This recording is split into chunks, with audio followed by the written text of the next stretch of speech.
Happy Sunday, happy fun day. We're talking about manifesting our desires. It doesn't matter what faith you belong to, what your belief system is. All thoughts are things. And the moment you take your power back, stop giving your power to circumstances, and know that your thoughts create the circumstances. So as I have on the prompt, good morning, I am on TikTok as well as YouTube. I am streaming on both platforms. So good morning to everyone. As we get this day started, let's speak power and love and light and joy and peace. And let's create the reality we want to see, the reality we want to experience by our thoughts and our words. There is nothing impossible to you as long as you believe it, accept it, know it, trust it, be intentional about it.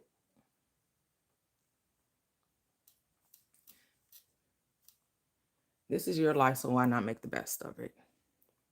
Why not make the best of life since it's yours? And since you only have now, right? You only have the moment of now. And you'll never get this moment again.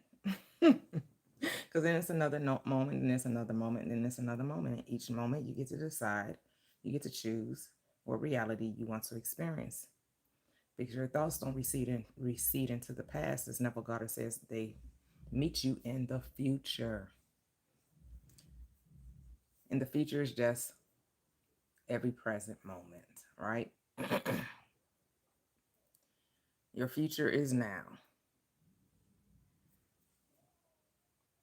Your future is now.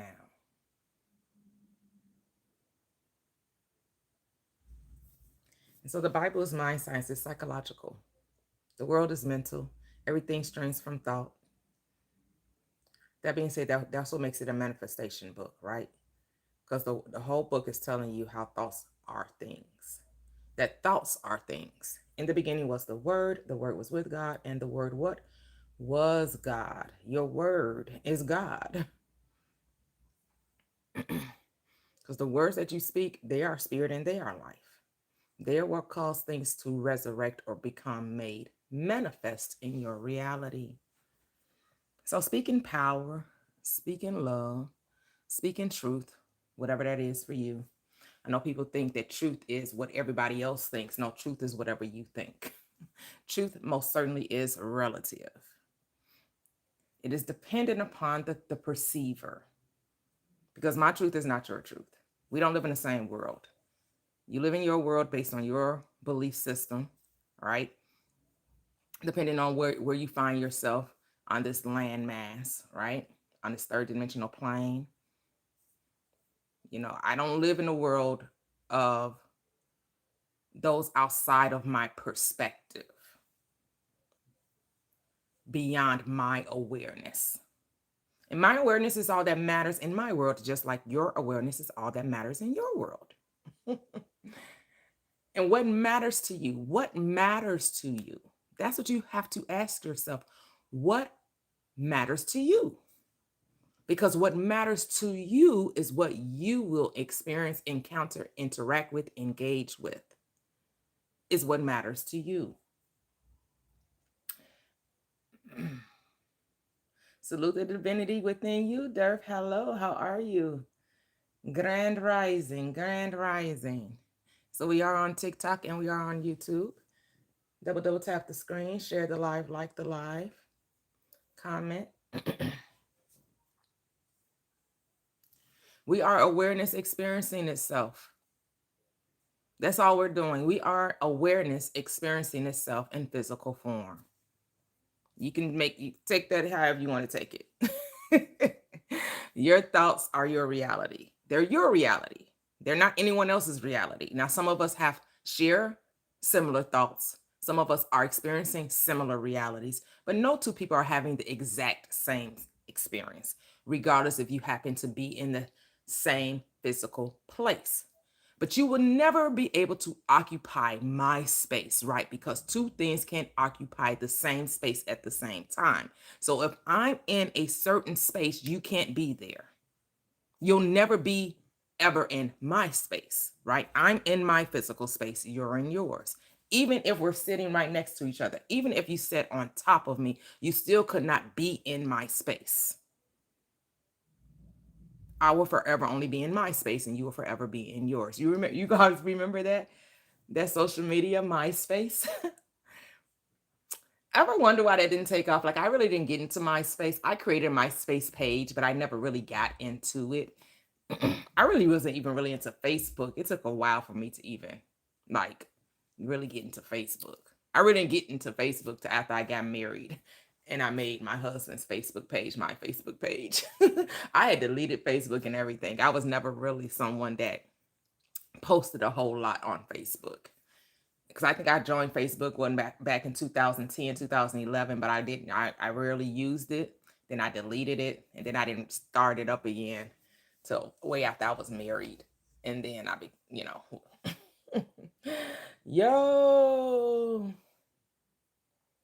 what up? What up? How are you? Peace and blessings. So we're about manifesting our dream life, right? We're manifesting our dream life. And it does not matter what belief system you hold, you're always using your mind, and your mind is the creative power within you. It does not matter your belief system, right? It doesn't matter what you put your faith in. It's what you think about, you bring about. Your thoughts are powerful. Your thoughts create your reality, right? And the key to this life is not to give your power over to circumstances, right? That's the key to an abundant life, a peaceful experience. To experience joy in your soul is to not allow circumstances to dictate your mood. Unfortunately, a lot of people allow circumstances to dictate. Like, oh, it didn't go the way I wanted. Oh, this person did this. Oh, this person said this. Oh, this thing happened over here. Oh, that took place over there. And it's a happening. And it depends on your perspective of that experience that's going to determine your mood, right? And as the saying goes, your attitude determines your altitude. Hey, Tam B. My parameters for my platform on TikTok: double tap the screen, 10K the easy way, then you get to come up and have your say. But this is not for a debate. I'm not here to debate anyone. I'm not here to argue with anyone. I'm not here to convince anyone of anything. So if you're coming up to try to, if you want to have an open discussion and we communicate in a pleasant way, I'm all for it. But I'm not here to debate any beliefs. You get to have your beliefs. I'm not here to convince you or convert you of anything. If you don't believe that your thoughts are creative, then I don't know what to tell you. And this platform isn't for you. That's all I'm going to say. If you don't accept that it's the way you think about, it's your mindset, it's your concept of yourself, right? That your reality is based on how you're perceiving it. If that does not resonate with you, it's okay. No harm, no foul. But this platform is about transformation of the mind, the power of your mind, the power of thought, the power of word. As the script says, life and death are in the power of the tongue, and those that love it shall eat the fruit thereof. That is, by your words are you justified, and it is by your words are you condemned. So your life is in your hands based on how you think about yourself, as well as how you think about others. Because as you think as of others is how actually you are creating for yourself, because you're the only one thinking it. Since you're the only one thinking it, you're the only one creating it. You're the only one experiencing it. So I would suggest, stop thinking negatively of others, and then you'll see the world change around you. Stop thinking negatively of yourself, and you'll see the world change around you. Because if you can see that everyone is you pushed out and every thought you think is a gift, and you need to ask yourself, this thought that I'm thinking, this gift that I'm sending out, do I want it returned to sender? Do I want to experience the thoughts that I'm thinking of others? If you don't want to experience the thoughts you're thinking of others, I would say stop thinking it, because guess what? You're going to experience it because you're the one thinking it. That's how it goes. Yes. Hey, Beck. Mode, yes. You're not experiencing my thoughts, you're experiencing your thoughts. I you I am a reflection of you.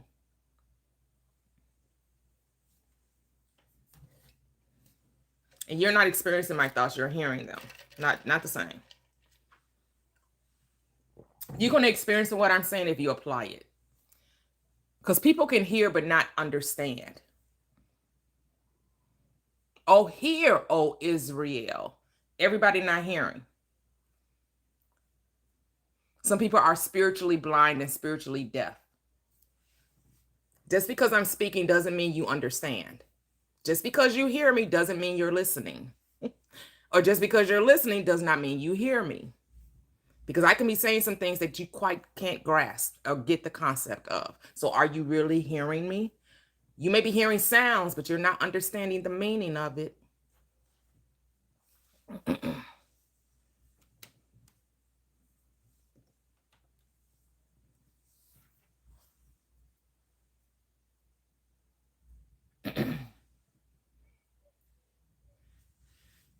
So every moment we are experiencing our story with our words.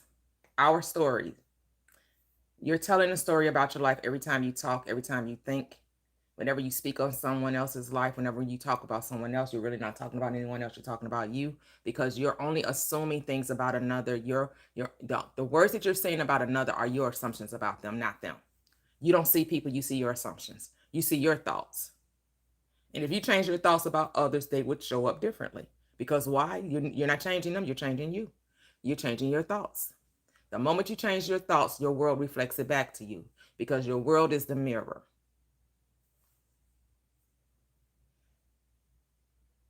You are the projector.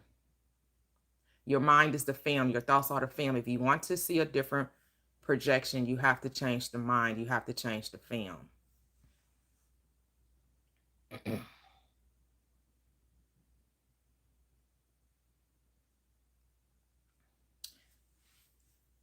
Yes. Mind science, the Bible, is a science book. As many tell you, it's mathematics. Mathematics is a science, right? It's psychological. Well, psychology is a science, right? It's neurology. Well, neurology is a science, right? It's anatomy. Well, anatomy is a science, right? Yes, the Bible is a scientific book. The Bible is a scientific book. It most certainly is. It's not a history book. That's the one that, because history is not a science. History is just a story. It's just somebody else's story that they decided to tell you, and then you have to decide if you believe it or not. You don't have to accept every story you hear. I say only accept stories that you want to hear. Only accept good stories. Only think on the good report. Only think on the praiseworthy stuff, right? As Philippians 4:8 says, only things that are just, noble, truth, honest, virtuous, right? Praiseworthy, of good report. Think on those things. That's what you want to give your mind to. Give your mind to the thoughts that are going to lean towards creativity, joy, peace, goodness, success, right?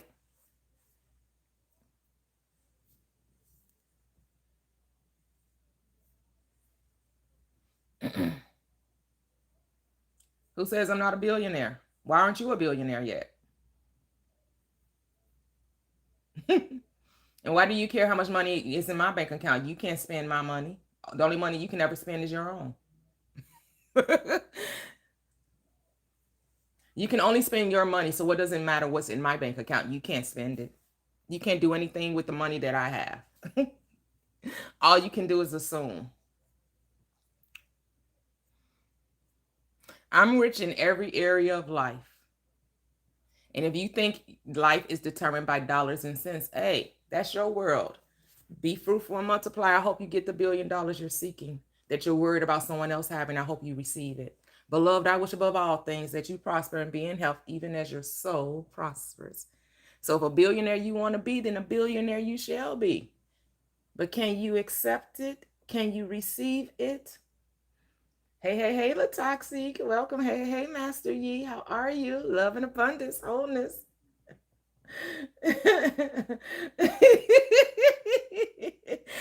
I can't, the toxic, you know that song? I can't help myself. I love you and nobody else. Doom, doom, doom, doom. Sugar pie, honey pie. In love with you. Mm. I can't help my, because some people just like to debate. Some people can't help themselves. They just like to argue. They like to see the flaws instead of to see the beauty. Some people can only perceive flaws instead of seeing, training themselves to see the beauty. People only want to argue because it makes them feel alive, and that's okay. It's no wrong. It's no wrongness in that. Hey, if that's what gets your juices flowing up early in the morning on a Sunday morning, for me it's almost 9 o'clock. If that's how you want to start your day, hey, do you, boo? Oh, thank you, bro. I appreciate that. Nine rises. I don't want that. You can't take it where you go. Hey, but you can spend it while you're here. Who cares about where you're going? It's about what you're doing while you're here. If you desire to be a billionaire, hey, I want to be a billionaire so freaking bad. Buy things that I never ever had. Hey, if you want to be a billionaire, who cares? No one's judging you but you. No one cares if you're a billionaire or not. Only you do. Because nothing matters. It only matters if you matter. If you make it matter, then it matters. And if it doesn't matter, then okay, who cares? Why was, have fun with life. If your whole thirst in life, joy in life is to collect as much money as you want, okay. People use that script to demonize things, to heap judgment on themselves when it's totally unnecessary. Because if you read that Bible from a literal perspective, it will have you double-minded and contradicting yourself all the time. It will constantly have you contradicting yourself if you don't understand what that script is saying. Because in one place it's telling you God gives you the power to possess wealth, that God will multiply your, now unto him that is able to do exceedingly abundantly above all things that you could ever ask or think according to the power that's in you. And then they try to tell you that it's wrong to have money. Say, what now? You just told me you would increase me. You would do greater than I ever thought. You told me if I prove you, not only will you open up the windows of heaven, but you will give me blessings that I don't have room enough to receive, and then tell me that it's wrong to have things? Are you kidding me? Because whatever you have within, you're going to see without. If you understand that your abundance within, then the abundance will be seen on the outside. Infinitely, exponentially, abundantly. What do you think abundance means? It does not mean scarcity. Abundance means abundance. Abundance means bountiful. Abundance means plenty. Cup runneth over. So much and plenty to spare. That you got so much you don't even know what to do with it all. That's what abundance is.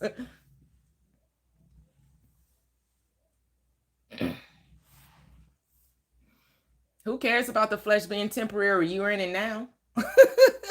Again, concerned about the wrong things. You came here to have a temporary experience. Is that why you're not here? This temporary body that you have, what are you doing with it? Right? What you doing with the body? You're so worried about it being temporary, but all you have is now. Now what are you doing with your body? Who cares if it's temporary? In this moment right now, you're conscious of it. What are you going to do with it? Complain about how you don't want this and you don't want that? Use your time and energy to condemn another person's experience? Okay. I mean, it's your choice. It's your life. I'm just not doing that anymore. Who cares? Who cares what somebody else is doing with their life? It's all about me making my life great. It's about me deciding what I'm going to do in my vehicle, in my temporary physical body. Yeah. No, I am not vegan. No. Because if someone just stated the body is temporary, why do I care what goes into it? It doesn't matter what goes into the body. It only matters what comes out of the body. What comes out of the heart. That's all that matters. Out of the heart, the mouth speaks. It's not what goes into a man that defiles the man, it's what comes out of him. It's your words that defile you, not meat or drink. Since the body is temporary, if you tell it that it's a beautiful thing, that it is beautifully, wonderfully made, and marvelous are thy works, and that my soul knows quite well, if you love your body by feeding it with good thoughts. The Bible's a spiritual book. It's talking about feasting upon good thoughts, the truth of who you are, that you're already perfect, which means you're already whole, you're already complete, and you lack no good thing. And to fast means to fast out the error, the erroneous thinking, the thinking that says that, oh, I'm not enough. Oh, I don't have confidence. I'm not worthy. I'm undeserving. Woe is me. I'm a victim. I can't do anything right. No one likes me. Fast from that. And then you'll see your world change. Then you'll see the things that you desire just start to appear in your world when you feast upon the goodness of this life. Oh, taste and see that the Lord, He is good. Oh, I'd be like the psalmist David that says, oh, I had fainted had I not seen the goodness of the Lord in the land of the living. This is the land of the living. I'd have fainted if I hadn't seen goodness dwell on this plain. Oh, we'd be men most miserable, but I'm not. I'm woman most joyful.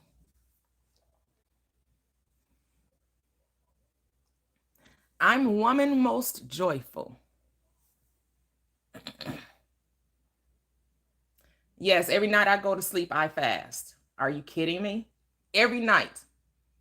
Right now, I'm not eating. I haven't ate since about 6 o'clock yesterday. So I'm actually fasting now from food. I'm not eating anything at this moment right now. And I haven't ate anything since about 6 o'clock yesterday. And I probably won't eat again until I'm off this live. So I fast every day. And most people, everybody fasts every day. Every day. Every time you go to sleep, every time you lay your head down, you're fasting. That's why they call the morning consummation. Whenever you consume food in the morning, that's why they call it breakfast, because you're breaking a fast. Duh. That's why it's called breakfast. Yes, there you go, Moon. There you go. There you go, Moonlight Lit. That's it. There you go. Hey, Cheryl. Happy Sunday. It's a good day to be joyful. That's it.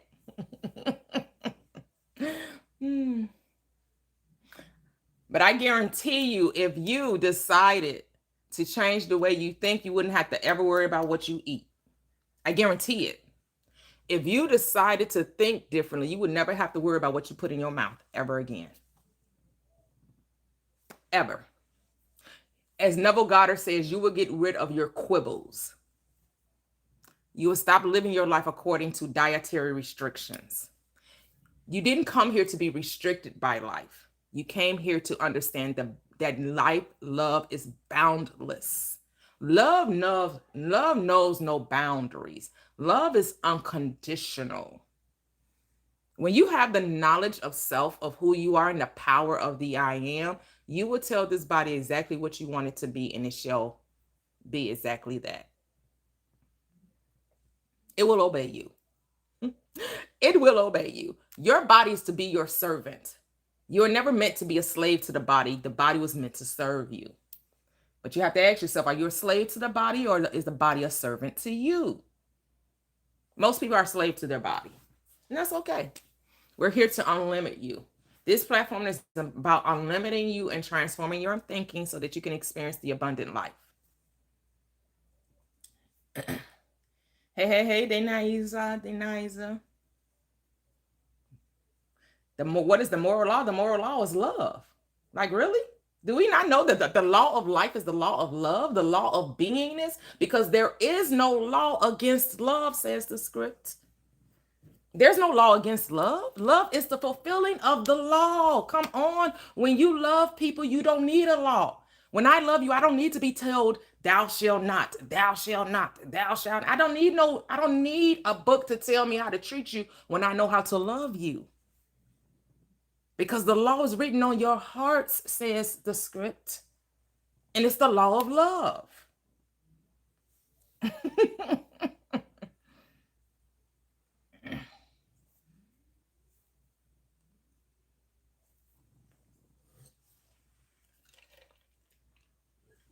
The Bible is never about what you do physically. The Bible is what you do spiritually, what you do mentally. The Bible is mind science.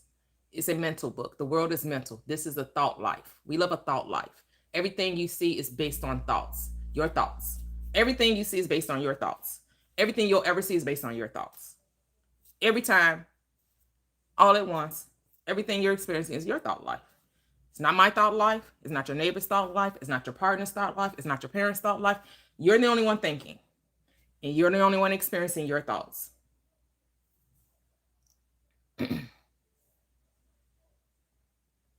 Yeah, we place conditions and restrictions. All right, all right. We got 10K here on TikTok. Come up to expand, to experience joy, light, love, peace, the glory of life. We're here about it. Doesn't matter what faith you have. You are the creator of your experience. I don't care who you believe in. You believe in Jesus. You believe in Allah. You practice Buddhism. You believe in you believe in the Hindu gods. You believe in the ancient Greeks or the ancient Egyptian texts. Whatever. At the end of the day, everything is based according to your acceptance of it. Hello, Beck. How are you? Hey T, Toxic sent me an invite, and I was like, okay, Oh, sure. okay. Cool, cool, cool. How are you doing this lovely Sunday? Alive and Ooh, creative. beautiful. I love that. Love that. Hello, Toxic. How are you? Hello, hello. Good And good morning. How are morning, you doing Grand today? Rising. Happy fun day. Happy Happy Sunday. Sunday. It's exactly right. I'm about to head to the Colts game. Oh, you going to the Colts game? I Oh am. man, they was this close last week. Man, they didn't Oh really my they didn't gosh. lose Don't to get me them. started. They didn't lose. They actually lost to themselves, right? Like they had so many. Oh my goodness, they should have won that Yeah, it game. was a lot of Yes, mistakes. it was a There was a yeah. lot of They're mistakes. real though. They real. We That's a should have real won. team. We should be Yes, 4-0 you right should now. have won. Like, what happened? Yeah, so hopefully we get into that. We hopefully get a win today. We'll see how it Oh goes. yes, yes. We got a bye, so I'll be watching everybody else. We Okay, got the yeah, bye yeah, this yeah. week. Yeah, For no sure. football for the Berry Bears. Yes. Well, hey, at least enjoy your time off from stressing out. Yes. Oh my goodness. It's like it's crazy. I feel like the season just isn't long enough. I know, girl. They trying to make it longer. They they, I they, think they they probably gonna get should. up to like 20 games. Them They bodies, boy, they gotta get them bodies. Ooh, they they gonna have have to. to because those early games are so rough. Yes, they are. But yeah, I'm good. Thank you. Oh, okay. Oh, bro dropped. Oh, I thought he was coming up to commune. Let's see, he's back. Let's see. Hello, bro. Hey, hey. Hey, hey, how are you? My apologies. I had to switch devices. Oh, I'm no good. problem. Good. I'm wonderful today. Happy to be here again. Great, great. Love that. So what's going on? Cooking in the middle of cooking and in between the lives. So Oh, kind okay. of back and forth right now. It's a red cabbage soup. Oh, red cabbage soup. Ew, I did not like cabbage. I like. Really? I would eat. I would. Now I'll eat the red cabbage. I will eat the red cabbage like if I'm having like a fish taco. Oh, okay. I Yeah. like the cabbage like that. But like the green cabbage, like most people that cook it, it be so greasy, and I just don't. It the Yeah. texture of it. And then I will eat it like in a egg roll as Okay. well. Yeah. Yeah, Yeah. but just like my daughter had made some cabbage with some sausage. Just something she found on I think on TikTok or YouTube a recipe. Mm. But I'm just not a big cabbage eater, so yeah. Okay. I like red cabbage mainly because it's sweeter and it's Oh, like okay. it changes the color of the soup once it's boiled and stuff. So Oh, okay, okay. So you're a vegan? no, no, no. Oh, okay, okay, I was for a while, but not anymore. No. okay, okay. Cool, cool. Hello, Keela. Yes, wealth rising, wealth rising. Well, did you have anything that you wanted to talk about, or you just want to join the panel? Oh yeah, I did. In the comments, I was speaking on love and how do you determine what love is? I guess because there's obviously like law of man, law like rules and everything out there, statutes that people have created to determine how to actually love the right way. Mm. And I've Yeah. noticed like a lot of people's viewpoint is like it's based off of how you feel and like your heart posture. But some Mm. people see certain things that can actually affect them physically and spiritually as loving. Right, right. I actually like how the Bible defines love in First Corinthians the 13th chapter, the 4th through the 8th verse. And I like the NIV's definitional translation of it. That is patient, which means it perseveres. It's kind. Kindness, generosity, consideration, right? That it's not puffed up, it's not proud, it does not seek its own, right? It's not easily offended or angered. Not that you don't get angry, but you're not easily angered, right? You're not easily offended. You Mm-hmm. don't keep records of wrong. So you're not keeping accounting every time someone quote unquote offends you, right? Like you're not living in the past of someone else's, because here's the thing, from my perspective, no one is doing anything to you, it's your perspective of it. Because everyone is you pushed out. So how can anyone ever be doing anything to you? Because whenever you say that someone's doing it to you, then now you're giving your power away. Now you're saying somebody has the ability to make you happy and somebody has the ability to make you sad. Why would you give somebody that power? I agree with you. I agree with you in the sense of because I was talking to a few buddies back then and they were talking about like just um relationships, and it's not exclusive to man and woman, anything. It's just how we interact with the real world, with the natural world, spiritually, how we're connected. And he had talked about how babies aren't affected by things that people are today. For example, if you were to, I'm gonna say this in a safe way, but if you were to hold like a pew to a baby's, then how would it react? It wouldn't be in a sense frightened. It wouldn't be like, it's just perception, like you were saying. Yeah. Why would you give someone that power? Yep. And it also says that love rejoices in truth and not in evil. All right. And it says love endures all things, believes all things, hopes all things. Love never fails, because love is equated with power, right? And that power, some people call God, some people call Allah, some people call Jesus, whatever you want to call it. It is that which energizes this world, right? Some people see God as the Son, the S-U-N, but however, we are the Son, the S-O-N, which is the same as the S-U-N, which means we are the light of the world, right? We are the light of our own individualized world.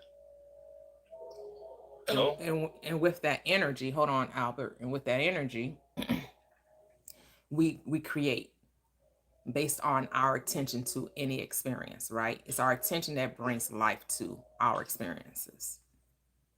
And so Then we can inspire others. when you love, it also operates in forgiveness and it's fearless, right? So perfect love casts out all fear, because fear is what says the script? Torment. You're tormented by fear. Right. And love doesn't know fear, because you weren't given the spirit of fear. You were given the spirit of power, love, and a sound mind. And forgiveness is the ability to see past someone's expressions of life, right? Forgiveness allows you to see above the state that the person is occupying. So some people are occupying the state of fear, and that manifests in all kinds of ways, right? It manifests as hate. It manifests as manipulation, control. It manifests as victimhood, right? It manifests as condemnation, which is shame and guilt, remorse and regret. None of that is love. That's not love. So if you find yourself trying to control a situation, you're no longer operating in love. There's no reason to ever control anything. The only thing you can need to control is your own mind. Gain control of your own mind. That's all the thing you need to control. And when you're controlling your own mind, you're living in love. You're living in freedom. You're actually operating in truth. So that's how I perceive love. That would be my definition. Okay. And so then I guess if you are in the state of the things that you named, would that be considered evil? Well, evil isn't really a thing. Evil is a creation of the mind. Evil is an illusion.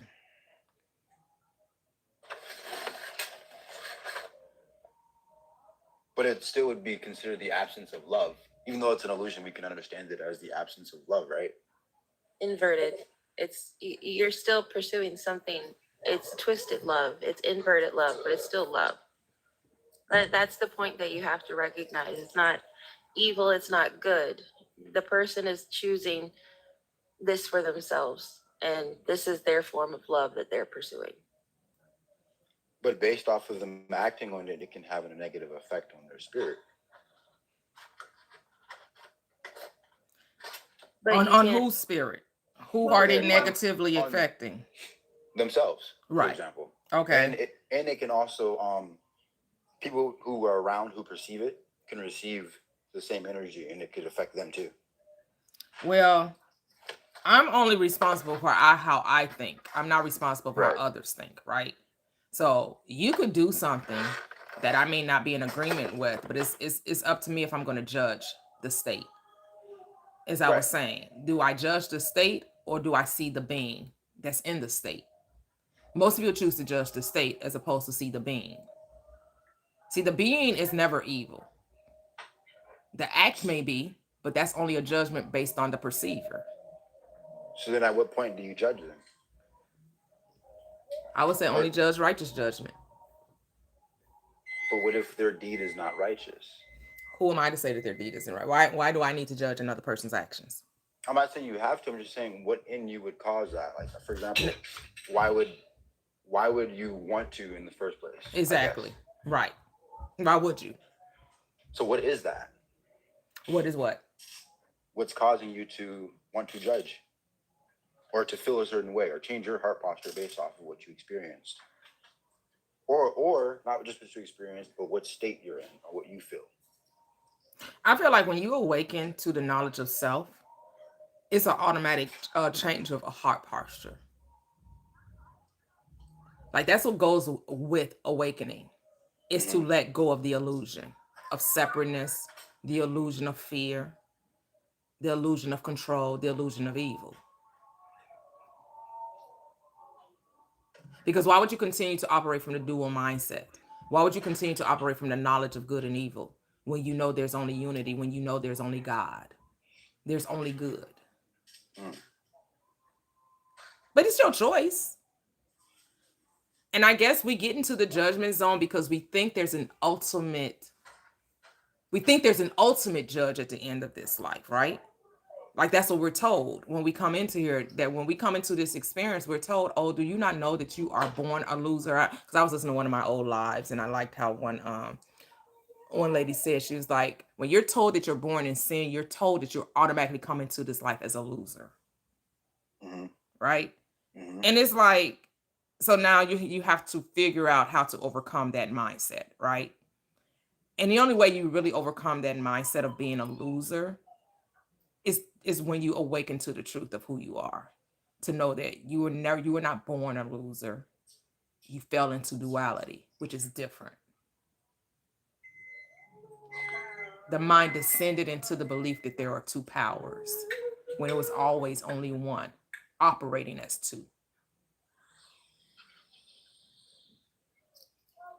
So then I guess out of the two operating as two, would one of those operations be wrong? Because then I guess if there's only good, what's wrong with the judgment? Wouldn't the judgment be good too? Right. Or said illusion? Right.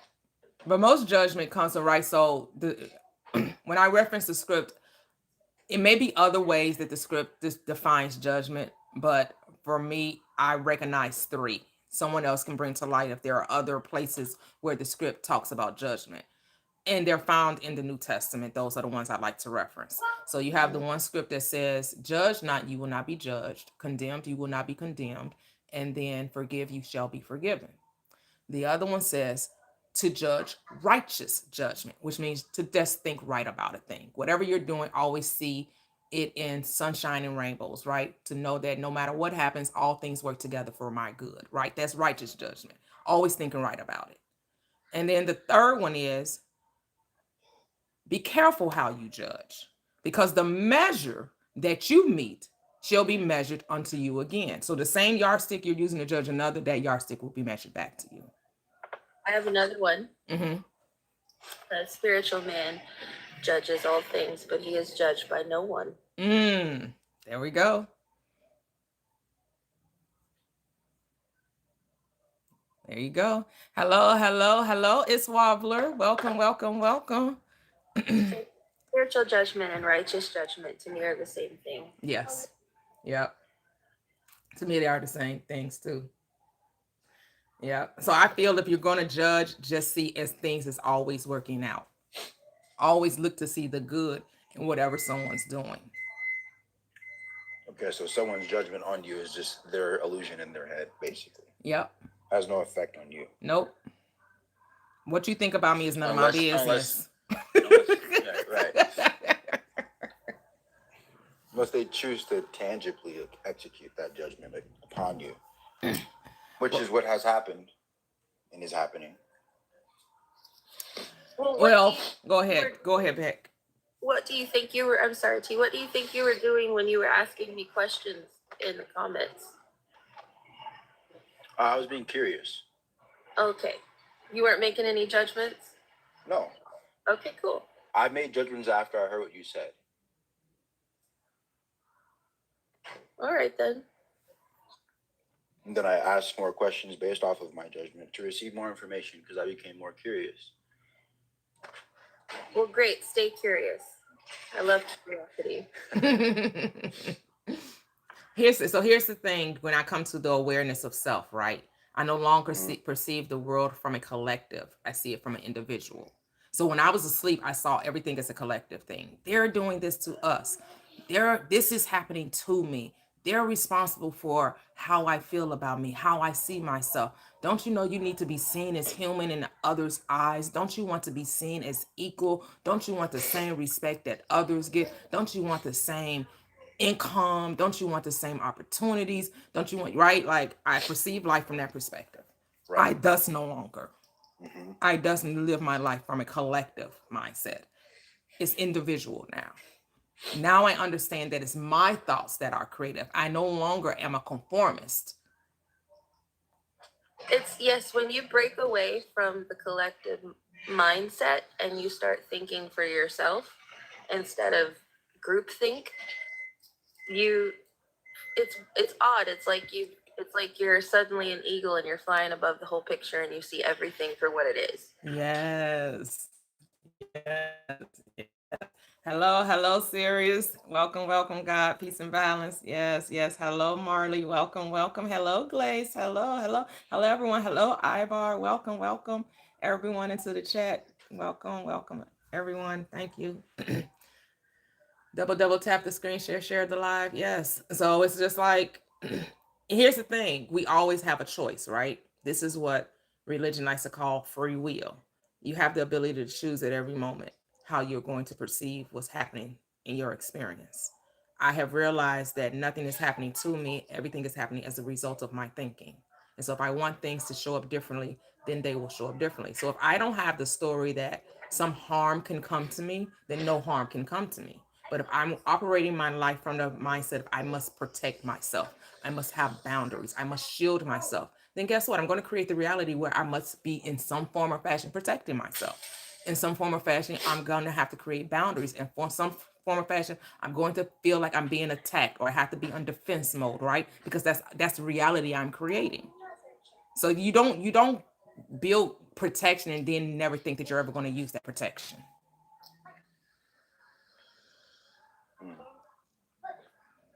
But if you see everyone, as this one writer says, her name is Florence Scovel Shinn. She wrote The Game of Life and How to Play It. If you see that every man is a link in the chain of your good, then everyone you come into contact with is only there to benefit you, regardless of the actions or the perceived actions that they're giving you. Because you may perceive that what they're doing is wrong, but as that Joseph story went, you thought you were doing it for evil, but God was doing it for my good. You thought you sold me into slavery to get rid of me, but yet the selling into slavery brought about victory for our family. I was able to feed you now.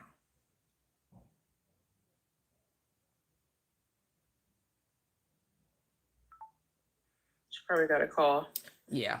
Sorry, that was my daughter. Okay. My daughter texting me. I'm like, girl, why you text me on my iPad? Text me on my cell phone, but that's okay.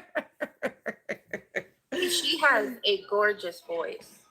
Oh, that's the other one. The oldest one was so you're talking about the second Wow. one. Yeah. Yeah, that's Yeah. the one that told you that she did the alto saxophone and the baritone saxophone. Very musically inclined. Yes, thank you, thank you.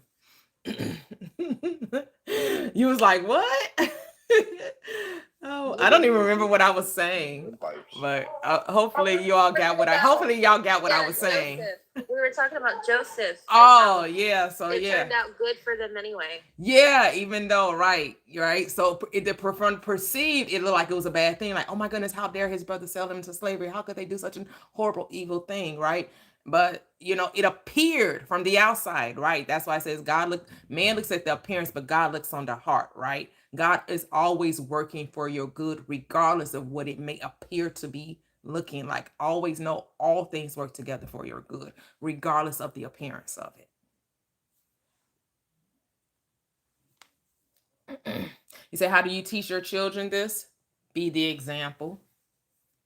Because words don't mean anything. You can tell people this all day long and they're going to be like, huh? They need to see it play out in your life. They don't need for you just to tell them. They need you to show them. Show and prove. The world knows things through seeing it, right? It's like when the angel came to tell Mary that she was going to be birthed with a child, right? That she was going to bring forth a child. What did he say? Go tell no man, but go do what? Go show John. John represents the world. Some people you just can't tell. You just got to show them. Show and prove, show and prove, show and prove. They only going to believe it when they see it. That's how the world operates. The world only operates from sight. The world does not operate from faith. You're to operate from faith. But the world needs proof, always. Go ahead, Beck. The coolest thing I ever heard in fundamentalism when I was in it, and I was like, wow, that's actually wisdom right there, is preach the gospel as much and as often as you can, and when you have to, use words. Mm-hmm. Oh, yes. Yes, yes. Say, what we do on earth echoes through throughout eternity. Yes, because nothing ever goes away. All things exist, right? All things are, regardless if you're perceiving it or not. Everything exists. Everything. Regardless if you're, but here's the key to success in life. It's to focus on what you want to see, not what the world wants to show you. See, because the world will tell you some things and they will give you thoughts to ponder and narratives and stories to believe. And you have to decide if you're going to consume it or not. You don't have to believe everything somebody tell you. It's not required. The only thing that is required is that you believe what you say, not that you believe what others say. What others say doesn't even really matter unless you make it matter.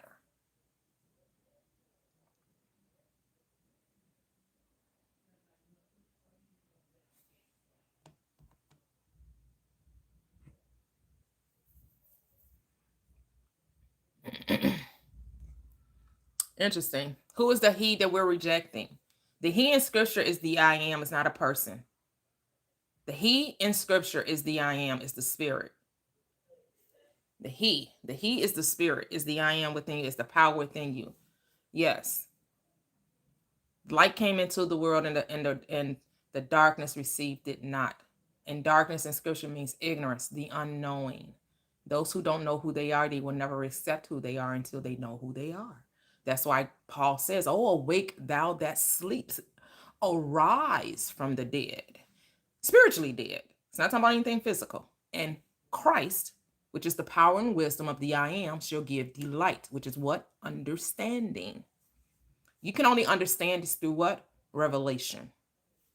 That's why the Christ asked the disciples, who do the people say that I am?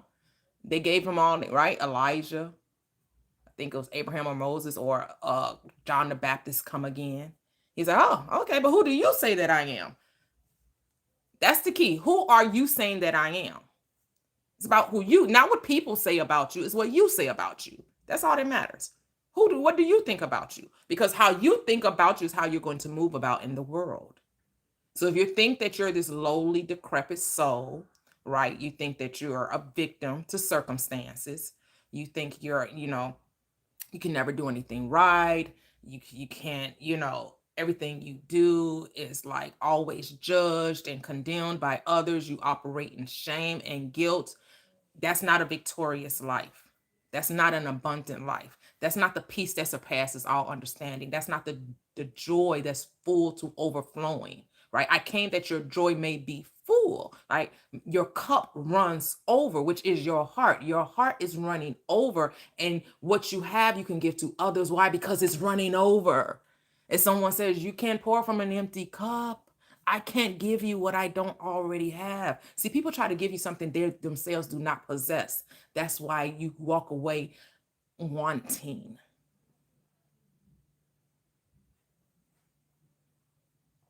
There's I was listening to a Carl Jung audio thing, and one of the dreams that one of the his patients told him was that she had a golden chalice and she kept going to the ocean or the source and filling it up and trying to take it to people.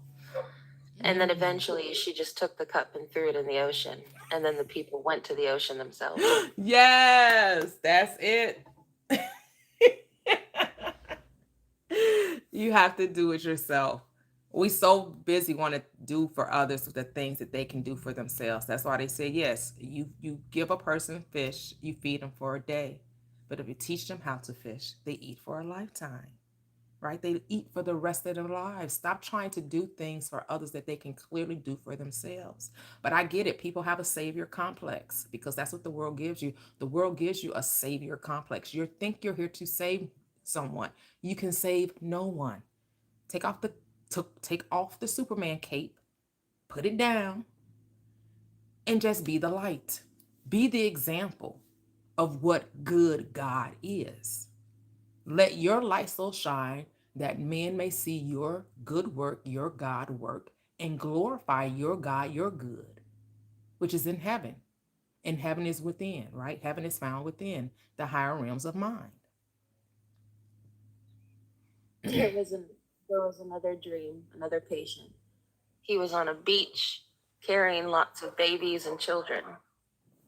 And they were so heavy, and he kept trying to carry them. Finally, he set them all down, and as soon as he set them all down, they all disappeared. Mm.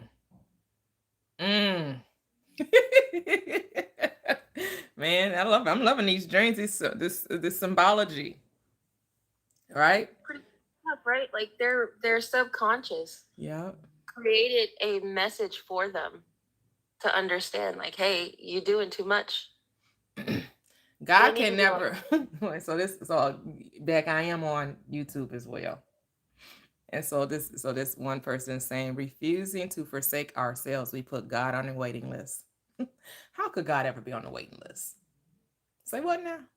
An all powerful, all knowing, all ever existing, present help in trouble could never be on a waiting list.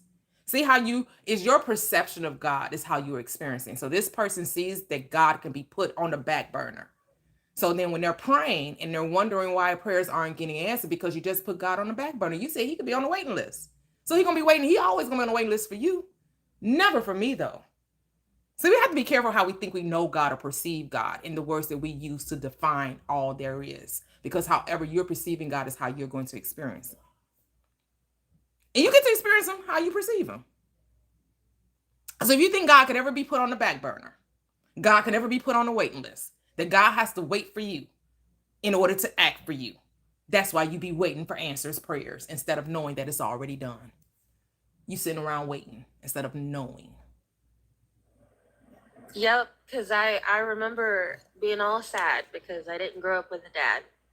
And I'm looking in the Bible and reading the Bible, and I'm like, I wish I had a father that was like you, or I wish I had a father. And the thought came to my mind, I'm not them.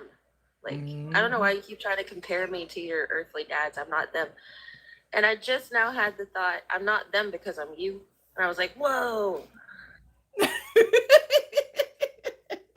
Whoa, yes. Oh my goodness. Because people try to put their perspective of God on you and want to tell you how you perceive it. No, that's how you're the one thinking this. You're typing this out. You're writing this out. You're having these thoughts. That's how you think of God.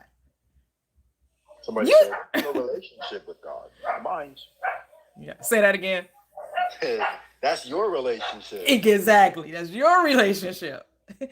You're the only one thinking this in your reality. Ain't nobody else having these thoughts but you. And you get to have them. Isn't it wild that it's basically your relationship with yourself, but people don't really want to acknowledge that? Absolutely. Because every relationship is a relationship with self. Your relationship with your children, your relationship with your significant other, your relationship with your business partners, your relationship with your employers, your whoever you're having engagement with, your relationship with your waitress, your relationship with the cashier, every relationship, because everyone that presents themselves to you is based on your thoughts and assumptions about your world. Right? So if you think that there's a possibility that you can get poor service when you go to a restaurant, well, you just wrote the script of a poor service. All right. And it doesn't mean that every time you go that you will experience poor service. It just tells you it's a potentiality there. It's a possibility. Right. And so you end up getting the poor service at the inopportune time. Right. But you've been talking about poor service the whole time. Yeah, these waiters and waitresses, they just not attendant as much. They're not as engaging. They're not friendly. They be mean. They want a big tip but never really want to get great service. You talk like that. And then you want to have this wonderful, amazing event. You want to go to this dinner. You just know that because you've been told how wonderful it is, how amazing it is. The service is, the epitome of, excellence. And you go at the moment you least expect is when you're going to get that bad service. Because it never happens when you think it's going to happen. It always happens when you least expect it. Always. Whether it's the thing wanted or the thing unwanted, it always comes when you don't know that it's coming. I'm really trying to keep up with Jonathan's comments down here, but I don't understand. I'm not even reading Jonathan. Hello, Cheryl. How are you? I'm good. Good morning, everyone. I just wanted to just share this little experience I had because Beck was talking about young and dreams. And I remember when I first learned like the meaning of like Jesus calming the waters was about us controlling our own emotions. And I'm sorry, I just got in with my dog. I'm breathless. But anyways, I got in an argument with my husband one night, and it was right before bed, and I was like tossing and turning because I was so mad, and it was really a lot of it was like feeling victimized, and like in just trying to wrestle with that. Like I knew like I could go beyond that, like I didn't have to be taken away because I knew what would happen. Like I wouldn't be able to sleep, I toss and turn, all that kind of emotional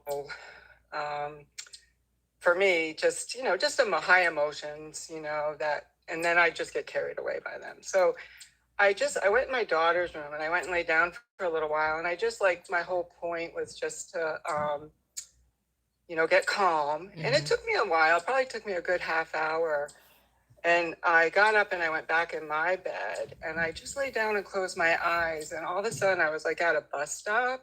And a bus came up and it opened the door and there was no one in the driver's seat. And I was like, that was the sign, like, I'm the driver and I can go wherever, I want. It's my bus.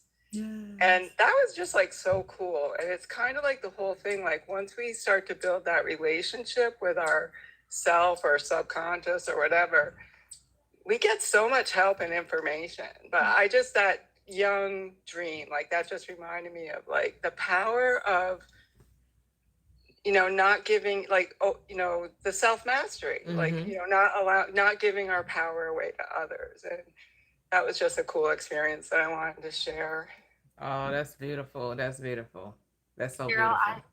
The other day I shared with T my dreams that I've been having since I was a kid about being in cars. And I remember when I was little, I would be in the back seat of the car and I was like, oh my gosh, there's nobody driving the car. And then eventually, like, I was moving throughout the vehicle. until eventually I was in the driver's seat. Wow, beautiful, beautiful. Man. Different dreams throughout like different stages of my life reflected where I was in the vehicle. Oh, that is so cool. Wow, that is so cool. We are the driver. We thought it was something outside of us, right? But it was always within us, you know? And I know, you know, we take this script and we want to make it so literal from a physical standpoint, right? So the person who's commenting on YouTube is saying we want the world to love us when Christ says they will hate you, yet we try to prove him wrong. Here's the thing. The Bible, the script is never talking about anything out there. There is no out there. The world that's going to be hated is the world from within. Because when you hate the one, you automatically love the other. Which one are you going to love? Are you going to love the out there, which doesn't even exist? Or are you going to love the one that's within? Or are you going to hate the one that's within and love the one, right? So you have to determine that. But it's never talking about an out there because there is no out there. The Bible is a spiritual book. And it's always talking about what's going on in the mind of man, in the mind of the individual. We all want this to be so collective, but it's not. It's individual. And we have to stop making God be this God. Of course, you can see God however you want to. It's your world, it's your reality. I choose to see God as a loving God, a forgiving God, a compassionate God, a God that gives me the world, because the script says that all that I have is thine, and all of the cattle on 1,000 hills belong to God, right? And since all of that belongs to God, it belongs to me because all that I have is thine. Everything that I could ever possibly desire already belongs to me. The only thing I have to do is accept it. Other people will try to condemn you for wanting to experience the world. Well, why do you think you're here? You're here to experience the world. You didn't come here to condemn the world. That's what Christ said. I didn't come to condemn anything. I didn't come to destroy anything. I came to fulfill all things.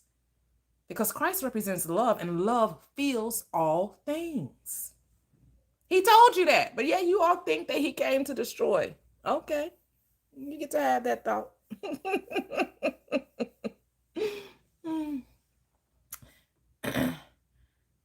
Hello, the Black Goy. How are you?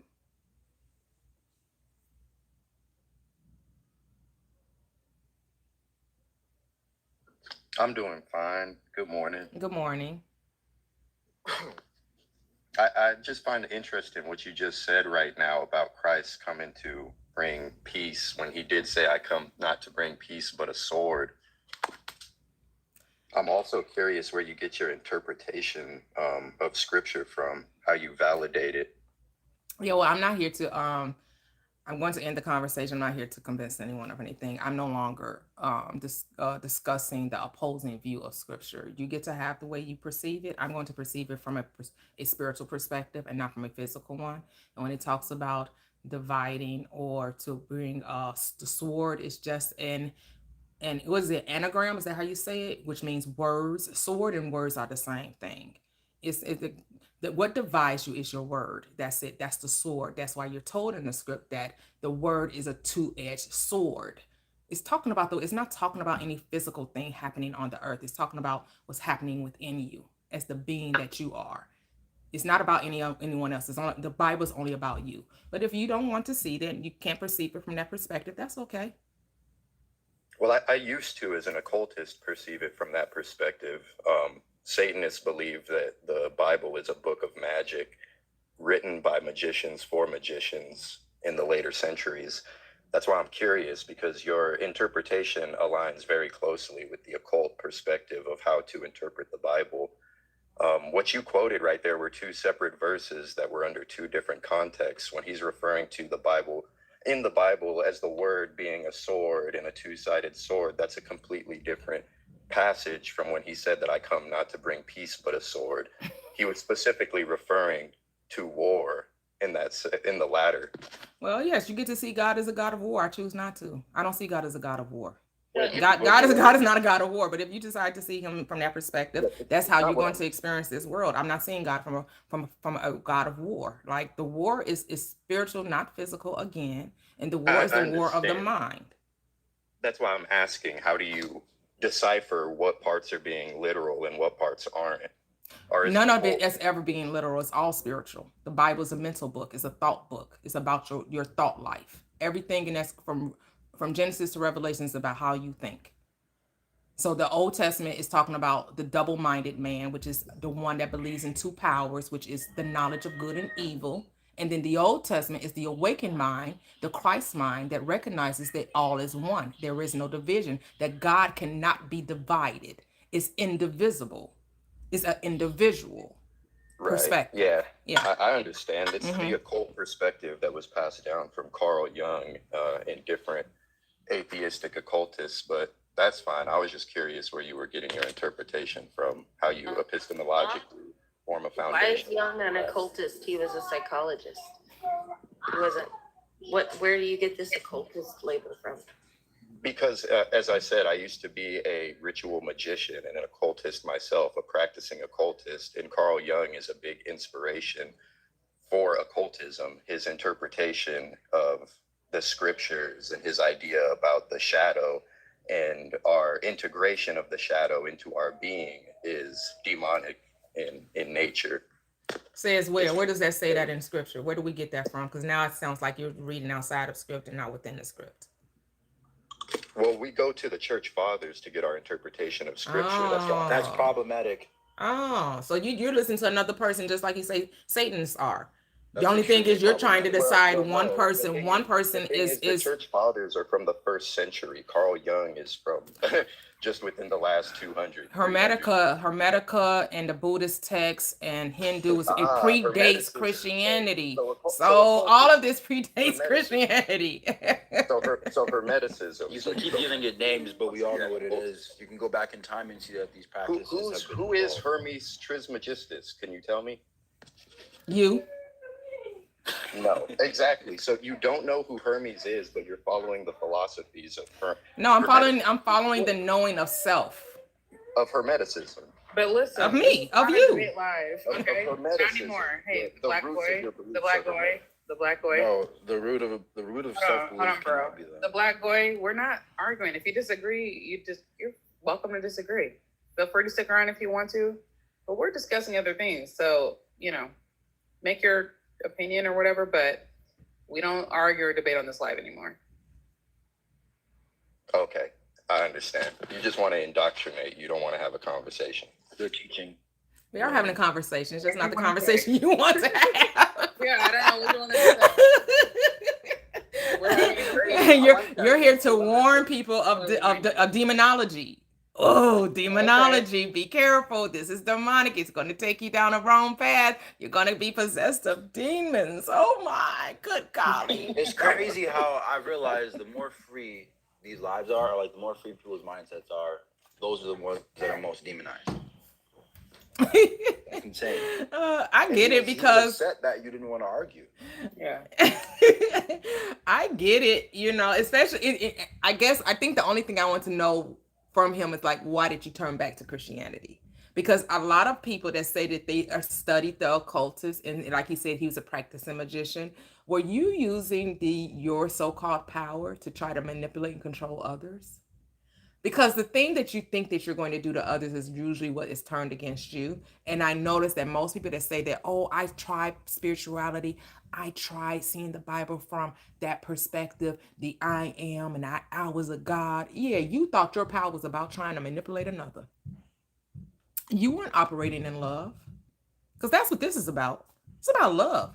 It's about freedom and allowing people and accepting people to be exactly where they are, and not needing them to be different. But I noticed that people that come on my live and say that, oh, I used to think that way, a lot of times they were not using this power for good. They were using it to try to manipulate and control others. And that's not what it's about. So we have another guest. Hello, Miss Slave Forever. How are you? I'm good. I just wanted to join the conversation and dip in whenever I see fit. But yeah, I don't really have too much to add right now. I'll just kind of chime in as the conversation flows. But yeah, happy Yes. Sunday. Happy Sunday. Yeah. Hey. Yeah. So I as the toxic started, I know a lot of you have been coming into my live and we were deconstructing Christianity. We're thus no longer. You get to have your beliefs. I'm not here to, debate, argue over what the script says. If what we're saying does not resonate with you, then if you want to debate other people's perspective, this is not the place.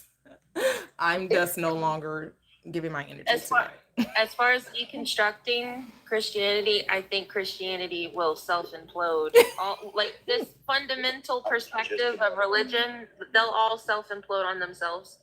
They'll lead themselves to their own destruction. We don't really have to worry about it. They're gonna be mad on Monday when Sky Daddy leave them behind, I guess. Oh, is there a rapture on Monday as well? I think This truth is for all, regardless of your faith, right? So I'm coming from that aspect. I'm not here to make fun of, right, or to put down what they hold true and near and dear to their heart because they feel like this is what they need in order to experience this life.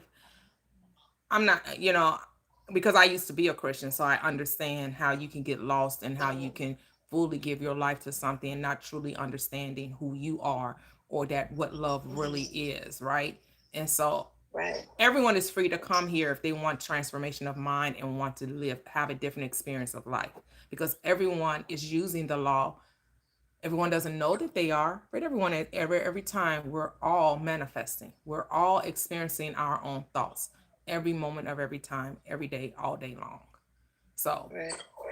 and so I'm not no more than I make fun of. I'm not here to ridicule Christians no more than I talk about Islam or Judaism, Hinduism, none of that. I know that this world is a thought world. It's a thought life. And those that are ready to receive this truth, they're going to find it within themselves. Right. I wonder why though, and I just can't understand why belief is so offensive to those who don't agree. Like, why is there a tug of war? That's the part but that's why I had to come to. That's why I had to come to a realization that it was no they, it was me, right? Right. So this platform, when I shifted, that was the reality I was shifting to with that conversation, and it was never them, it was me. I was channeling it, right? This was my channel. This was my broadcast, right? And so everyone that came in, I was receiving them into the experience, right? I decided to change the channel. Look. I'm putting out a different broadcast. Hey, we are a different broadcasting station. It has been a makeover. We're shifting into a different reality. I love it. Absolutely. Because every experience you have to take accountability for all. And the more I can let go of the they, them, the more my life will be so much more peaceful and enjoyable. Because I don't want to tell a Christian they're not welcome to come here and understand how to use their mind to create their reality. No more than I want to tell a Muslim or a Hinduist, right? Or those who practice Hindu, right? I'm not turning anyone away from this truth, from this knowledge. Right. Because even on my YouTube, I would get people that would come and ask me questions. They weren't of the Christian faith. Sometimes they were Islamic faith. Right. And they want to understand how to use their mind, how to apply this truth so they can get a different reality, right? So this is all about inclusivity, not exclusivity, right? I'm above no man and I'm below no man. Every man is my mirror. Every man is my reflection. Because everyone is me pushed out, regardless of your religious affiliation. What Earth, Wind, and Fire say? We are one. Yes. Or was that no, that was Frankie Beverly. I don't know, girl. You know better than Frankie me. Beverly and Maeve. We are one. We are one. We are one. We are all connected. Right. All right. So I know we use the terminology believe. For me, believe just means to accept the thing as true. And your life is based on what you are accepting as true, regardless if it's facts or not, right? Because they will tell us facts and know that it's not a fact. But people will tell you it to convince you of it. And here's the thing, you have to decide if you're going to be receptive of the story, which means to believe it. Are you going to believe what somebody's selling? Are you picking up what they putting down? Is it necessary for you to believe anyone? Never. It's never necessary for you to accept another man's truth. You only have to discover your own. As the Christ says, I am the way, I am the truth, and I am the life. I am the resurrection. I am the door. Go ahead, bro. I was just gonna say I accept that truth, but I feel like I have to too. It's crazy, But the world is built on belief. Like, think about it. The color red is called red in English, and then it's called rojo in Spanish, and then it's called something else. So we just put names on things. Nothing really is what it is. It's just names and labels. It's literally nothing. It doesn't make especially when you get into the sound of it too. Like you had said, red or deer, two different meanings as well. It can have two different meanings. It can mean something else in another language. Social constructs is literally telling you to your face that we live in a world of belief, and it's not real. Things are what you make it, and if enough people are in a consensus to believe. It only affects you and you. Me, myself, God. Right? Just me, myself, and God. That's all I got until the end. That's what I found out, right? That's all you got. You only got you. You, and you. I mean, I'm telling you, elementary school is the worst part of domestication, because it's where you learn that you aren't important. Friends are important. The social world is the most important thing. Rules are important. What people think about you is important. Reward is important, but rewards not within fulfillment and affirmation. Validation is the most important. I mean, it's just the worst thing ever. And it teaches you to be obsessed with the outside world. So that's why we're changing. That's why we're changing the dynamic, changing the conversation, where we're only going to speak life. It's all about life, right? You get to choose every moment, every day, what you're going to give your attention to. Attend to life and godliness. Attend to peace, love, and light. Attend to joy, to completeness, to perfection, to holiness. You know, holiness and perfection is the same word. They both mean wholeness and completeness, and lacking no good thing. You're set apart for wholeness, for completeness, for joy, for abundance. Right? We don't have to wait to experience these things. This is now the new right? Here's the thing, it was always the focus, right? It wasn't that it was never not focused, right?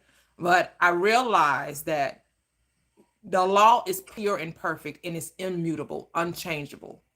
And so we know that whatever you give your attention to, what expands and grows. So when I continue to give my attention to that which I don't want to experience, which is the limiting talk, the fear-based mindset, whenever I'm talking to someone that doesn't know that they are God, I'm now going to contend with limitation. I'm not contending I'm not contending with limitation. I don't want to discuss how you want to talk about fear all the time. If you want to talk about fear, then you get to have it. I say no, thank you. You want to talk about your limitations, guess what? You get to keep them.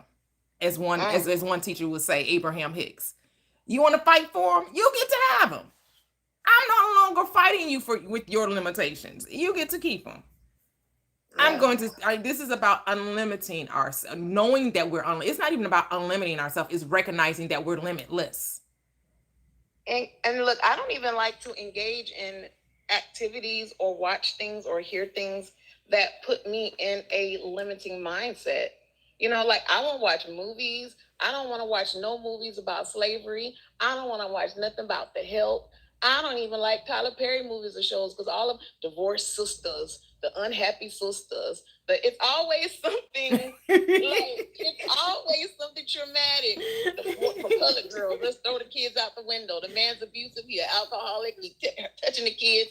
I mean, it's always something so sad and dark. I don't want to touch it. I don't want that. No, thank Yeah, because I thought about like, so I referenced Michael Jordan, because I was a huge fan of him when back in the 90s, and sometimes I'll look at different inspirational videos that he said, like when he would talk to do different interviews or whatever, and I just thought about people that excel at whatever they do, and then and excelling at anything is relative, of course, always, but I think about anyone that's an entertainer, right? Anyone that is like has a chosen career in anything, right? You give your all to it, and you kind of live in your own bubble, right? So like those who play a professional sport, they're playing that sport at least 8 or 9 months out of the year, between the pre thing and then the actual season, then the postseason, right? And their whole life is just that. They live in a bubble. I think about Michael Jordan. He never gave way to politics. He never talked about religion. He only talked about his competitive nature. His ability to choose the life he wanted was to be the greatest basketball player ever. He wanted to be great at what he did in the moment in time in which he was doing it, right? And that's all he gave his attention to. So if we're saying we're the limitless beings and we're here to live the abundant life and live in bountifully and wonderfully and enjoying in peace, why are we talking about anything else? Exactly. Why would we give our attention to anything else? Exactly. I don't put my attention to none of that stuff because I don't want it. Yep. What did you want to say, bro? That was just basically saying, yeah. But I was gonna ask, and this might be going back to religion. Not really though. It's not like a debate or anything. I just want to know what made you come to the realization, or I guess the state that you are in now. Because do you have history with Christianity? Or? Yes, I do. Yes. Okay. It's been almost 20 years ago though. I was Oh, okay. yeah. In another lifetime. Yes, I was a Sunday school teacher and all of that. It's 2018, because between like 2008 or 9 is when I left Christianity. In 2018, I kind of was like, you just be in your mind like it's got to be more to this, and so you're kind of searching out what the more is, right? And so I went down to Pan-Africanism, atheism for tad, but those things just never resonated with me. And I was heavy into politics. And it's not that when I was heavy into politics, I wasn't active in it, but I watched it. I consumed it from 2008 to 2006, 2018. I was heavily just consuming it over and over again, and it was really progressive talk radio. And what got me interested was when Barack Obama ran for president, and I was like, oh, well, where did this guy come from? Why is people talking about him? Who is he? And then I saw a speech that he did that they showed on MSNBC, and I was like, oh, I get it. Very charismatic. I get it. I see why they love him. He got the look, he got the talk, he got the speech. Okay, I see it. And that kind of had me lean into that more. And so when I'm interested in something, I go headlong into it. So I'm like listening to, when I'm going to work, the radio is only on progressive talk radio. When I'm driving to work, when I'm coming home from work, when I get home from work, I'm watching CNN, MSNBC. I'm watching YouTubers talk about it. Like that's all I'm doing. That in football, like that was my life. That in football, I'm consuming it. That all, and then 2018, I see now in between that I did like watch the movie The Secret, right? But it never really resonated. I guess that was like the seed being planted. I think I watched it like 2011, 2012, 2013, somewhere in there. And then 2018, I see this video pops up in my feed, and it says The Law of Attraction. And I watch it, and then it resonated. And I sent it to, and when my husband came home, I told him to watch it. And he had the same mind, like, yep, this is it. This answered the question. And then after that, listen to Abraham Hicks, started reading all these metaphysical books, Florence Scovel Shinn, Catherine Ponder.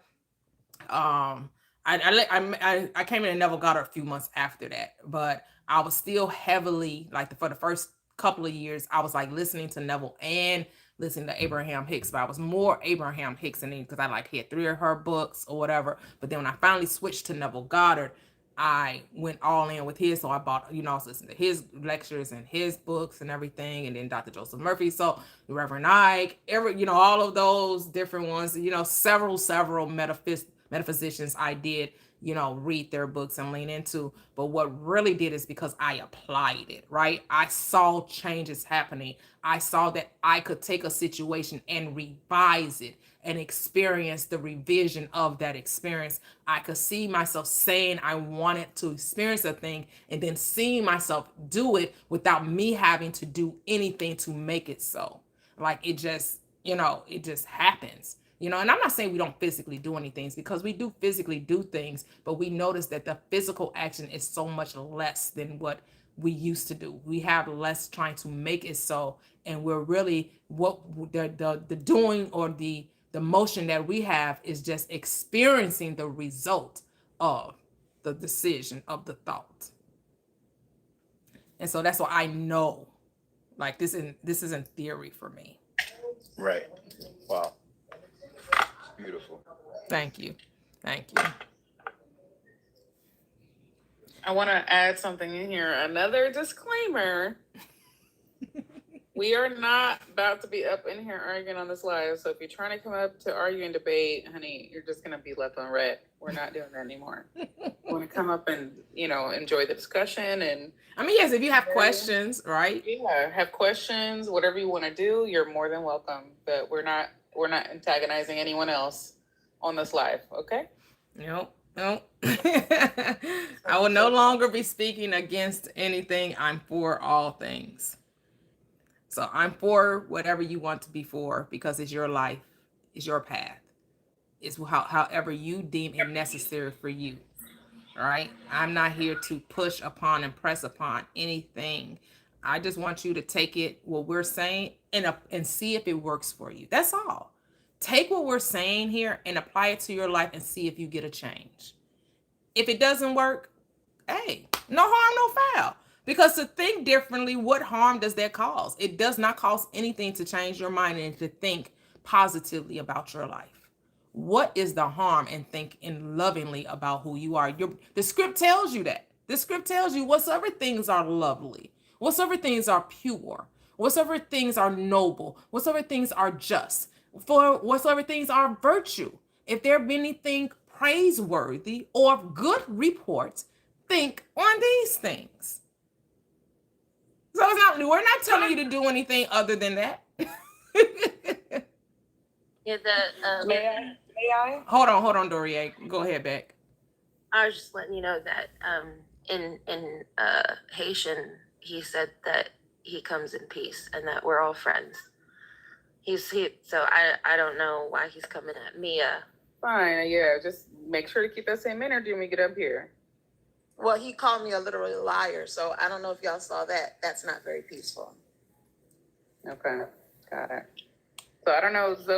Let's not skip over that. Yeah. If you want to You can see it in Haitian, you can see English. what you're interested in sharing to the conversation, then we'll yeah, okay, be cool on it then. Hello, Doria. Good day. Good day. Good day, family.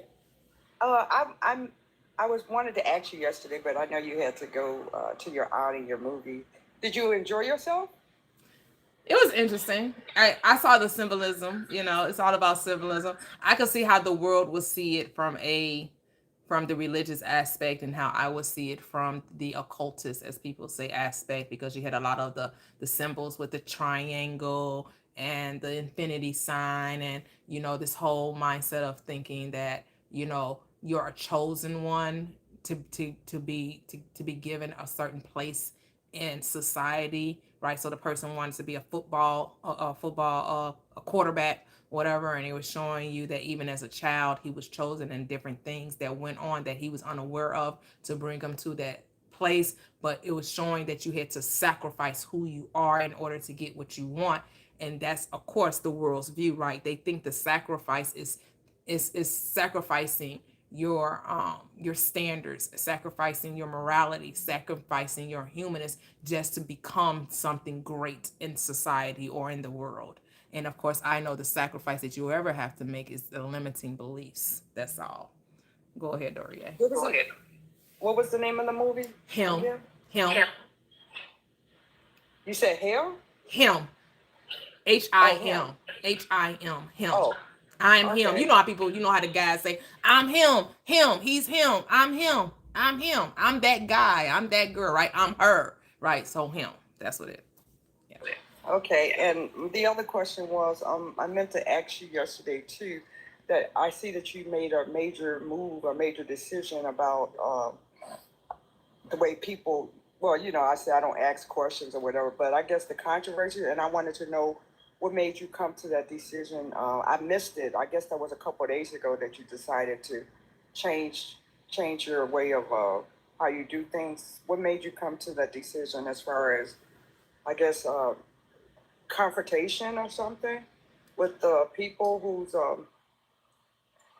don't Yeah, know. it, But yeah, what made you? it was the revelation. It was the revelation that what you give your attention to expands, right? The law is perfect, right?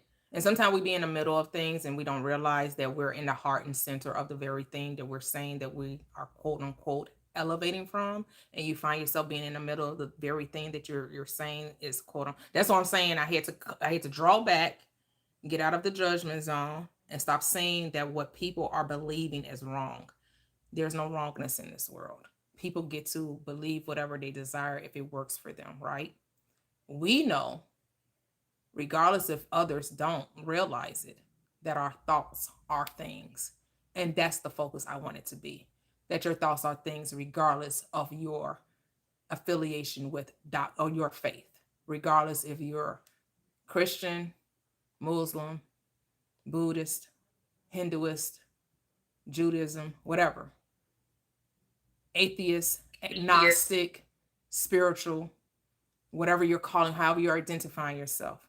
We're all using this law, and we all have the ability to transform our life by transforming our thoughts. So I want to put the focus on everyone is welcome to this live, but I'm not here to debate your beliefs. I'm here to help you recognize that your thoughts are creative.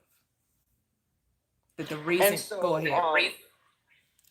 Just take me and off so speaker because when I talk, I can hear the feedback. okay, hold on. The speaker's not good. I have to get my other headphones. Okay, I just want to ask one question. I'm gonna get off. So the platform now, the new rules is you don't you don't answer questions and I deal with that. What's the new rules on the platform now concerning your change of your change? Oh, of course I answer questions. Of course you can ask questions. What? Never said we always can ask questions. No, I'm saying like people come in, who's brand new and they just be curious and they ask you a lot of questions, but then at the end they get very, very violent and mean and say mean things. So I was wondering what was the new rules to the platform as Oh, the far as rule is that just I'm was not going to debate with you over your belief system. That's the only rule. You're free to ask any questions, especially if you're curious about what we're saying and the thought process. But if the questions are leading to challenging and debates, then that's when I'm going to end the conversation. Because you're free to ask questions. Of course, that's how you get to know things and understand another person's perspective, right? But when it comes to, oh, but what you're saying is wrong, you're leading people astray, okay, you get to have that, but I'm going to exit the conversation then. Because I know I have no power over another. Everyone has their own, everyone has autonomy over their own experience, right? I'm not here to manipulate or convince or convert. Some people will see it from that perspective because people really think that we have control over another because others want you to agree with them, right? People always are looking for, well, don't you see it my way? Well, don't you see it my way? I don't care if you don't see it my way. You don't ever have to see it my way. I know this works because I applied it. This isn't theory for me. So you can take what I'm saying, apply it, and see if it works for you or don't. No harm, no foul. But I'm not here to argue over belief systems anymore. I don't care if you see the Bible from a literal perspective. None of my business. Well, thank you for sharing, and I'm glad that you came to that conclusion. So thank you Oh, for all thank you you. do. I appreciate you. Yes, And I I yield. appreciate you too. Thank you so much. Thank you. Yeah, so I know people think, oh, well, you're manipulating, you're trying to control people. No, no, I don't. I have no authority over anyone. Everyone has the ability to choose what they're going to receive or not. Everyone here is of their own volition. Those who agree with what I'm saying and those who disagree. But everyone, I'm not making anyone be in this room, be in this conversation. Go ahead, what I, Beck. what I found interesting on TikTok is everybody wants to debate and fight and argue. Everybody is seeking some sort of I like to call it mind baiting or ego baiting. They're trying to win. They're not really even caring whether or not the information is true. They're just trying to get one up on another person. And oftentimes I've come to realize that they're not even formally debating. They don't even understand formal debate. They do everything you're not supposed to do in a formal debate. And I'm coming to realize a lot of people are emotional teenagers or children on here trying to be grown-ups talking about things they don't know or understand. Yeah, and the thing is, everyone's free to do it though. Some people get a kick out of it. And it's just not my place to judge it anymore, right? I'm not here to say what someone should or shouldn't be doing. If here's the thing, if we're coming from the premise that life is a dream, this is an imaginative world, right? And nothing really in this reality has any other significance other than the significance we give it, right? Nothing really matters unless we make it matter, right? So what's the contention for? Why do I need to argue over what someone else is doing or not doing? Or, all I can do is share what works for me. And if it resonates with you, you'll see it, and that's the whole thing. I want it to be like we're sharing what works for us and to see what resonates with others. And the really the aha moment, for lack of a better word, was that I started really thinking about the ones that were coming up saying, man, T, I've been watching you for 6 months, for 3 months, and I was taking what you were saying and I was applying to my life and I got results, right? That should be the focus. That was the, epiphany that I had. Was like, man, I'm having people come up here saying how they have experienced growth, experienced change in their life, how what we're saying is really making a difference for them. And I'm sitting over here arguing with people what their belief system is. I agree. Unnecessary. I 100% agree. Because it's like, yeah, it's like you're looking for productive, creative, building conversations, whereas these other people are looking for circular arguments. Like, I don't want to be on the carousel of this fighting all the time, or who's right and who's wrong. It's so silly. It's so pointless. It's a waste of time. And I'm not in the game of combating egos. I love my ego. I am who I am. Yes. But you know what it makes me think? It makes me think when people try to challenge my beliefs, I'm thinking, you must not be that confident in your beliefs because I ain't swaying. I'm pretty confident in what I believe. Why do you think you can change my mind? Like, yes, I was called arrogant and narrow-minded. Me too. All the time. Because I was confident. Because I'm like, if you can't believe that the Bible has prophecy unfolding today or blah blah blah or any of that, fundamental bullshit being thrown at me, they're like, well, you're arrogant and narrow-minded because you're not leaving room for possibility or probability. I don't have to. No. I don't have to. I make the rules of my game. You should try and make rules for yourself. This is my game. One player. Hold on to your controller. Keep your control in your hands. Stop trying to touch mine. Everybody trying to tell everybody else how they should play their game. No. Mind your business. Just mind your business. Mind your business. Mind your business. Just mind your business. Yes. Like, you don't think your beliefs in your mind is awesome? Because I think my mind, like, if I really say something and stand on business, I really believe it. And why do you not? Feel the same about yours, that to me, that's projecting. That means your beliefs are have the ability to be swayed because mine don't. Like I said what I said. Leave me alone. Right. Because here's the thing. If we want the abundant life, shouldn't that be what we're talking about? We want joy, peace, love. We want to experience greatness. We want to experience success. We want to have a world that we only thought was a dream that becomes our reality. Why wouldn't we lean into that? Why would we continuously talk about the limitations of life when there are none? Why would we continue to give our attention to things that for our sake of expansion doesn't matter to us? How someone else is perceiving reality is none of our business. If you don't see that you are this power in this third dimensional plane and that it is your focus and attention that brings about your experiences in life, that is okay.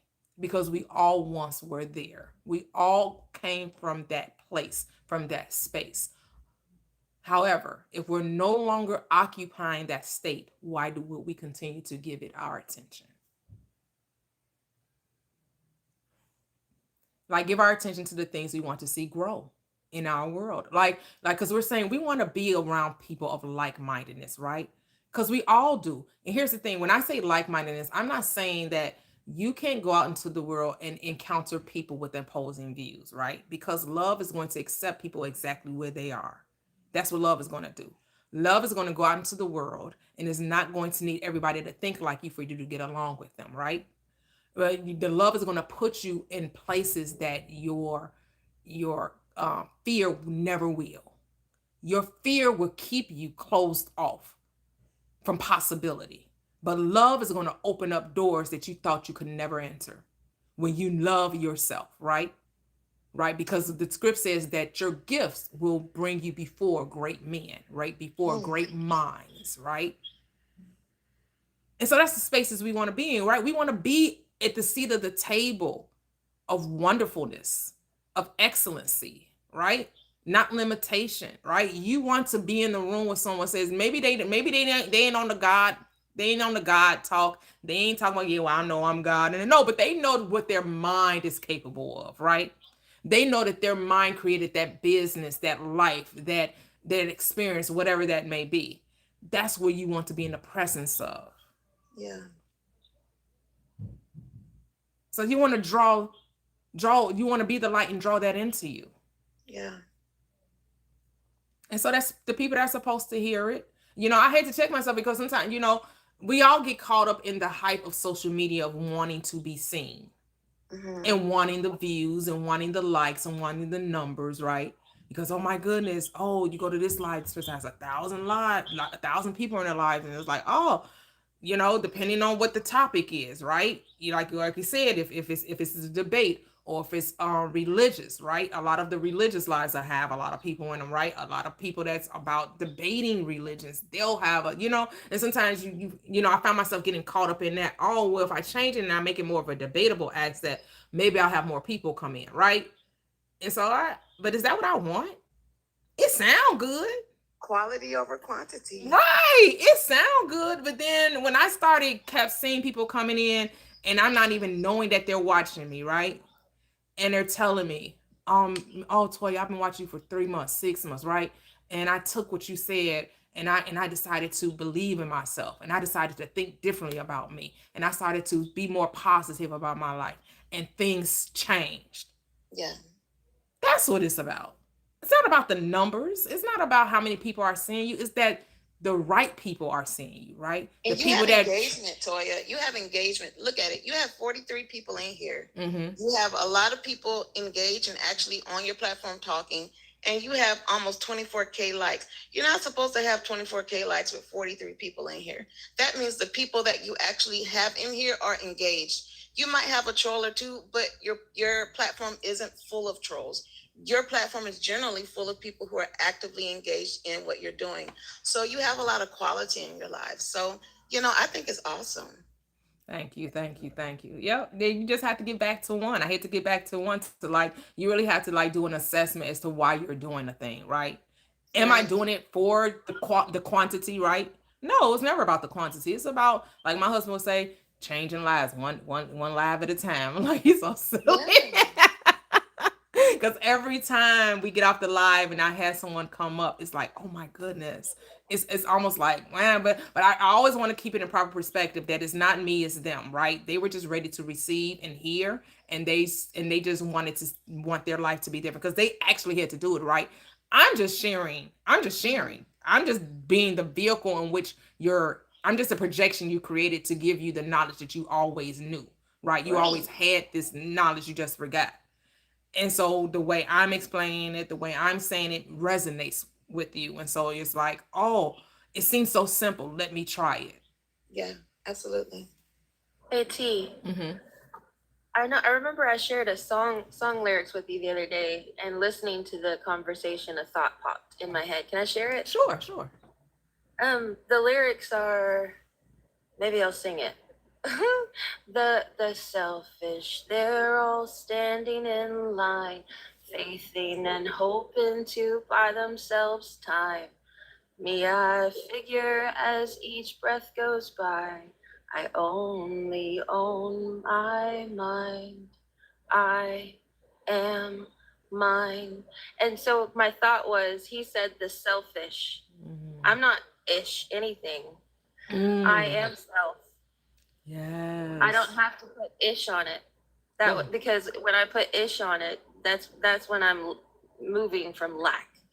Ooh. But when I am self, I am moving from abundance. Yes. Oh, I love that. You better say it. I know, right? You better say it. I am selfish. I am self. I know. Hello, Alaska. Hello. Sorry, I'm streaming on YouTube and on TikTok. That was beautiful. Thank you, Beck. I am self. I am. It just made me think, I'm so sorry. No, you good. Go ahead. The verse when he says the selfish, they're all standing in line, faithing and hoping to buy themselves time. The verse that comes to mind is, who can add an hour what man can add an hour to his life by worrying? Damn, there's Bible verses and everything. Yep. You actually shorten it, right? Man, worry causes stress. Hello, is that Zoe Major or Zoe Major? You can unmute.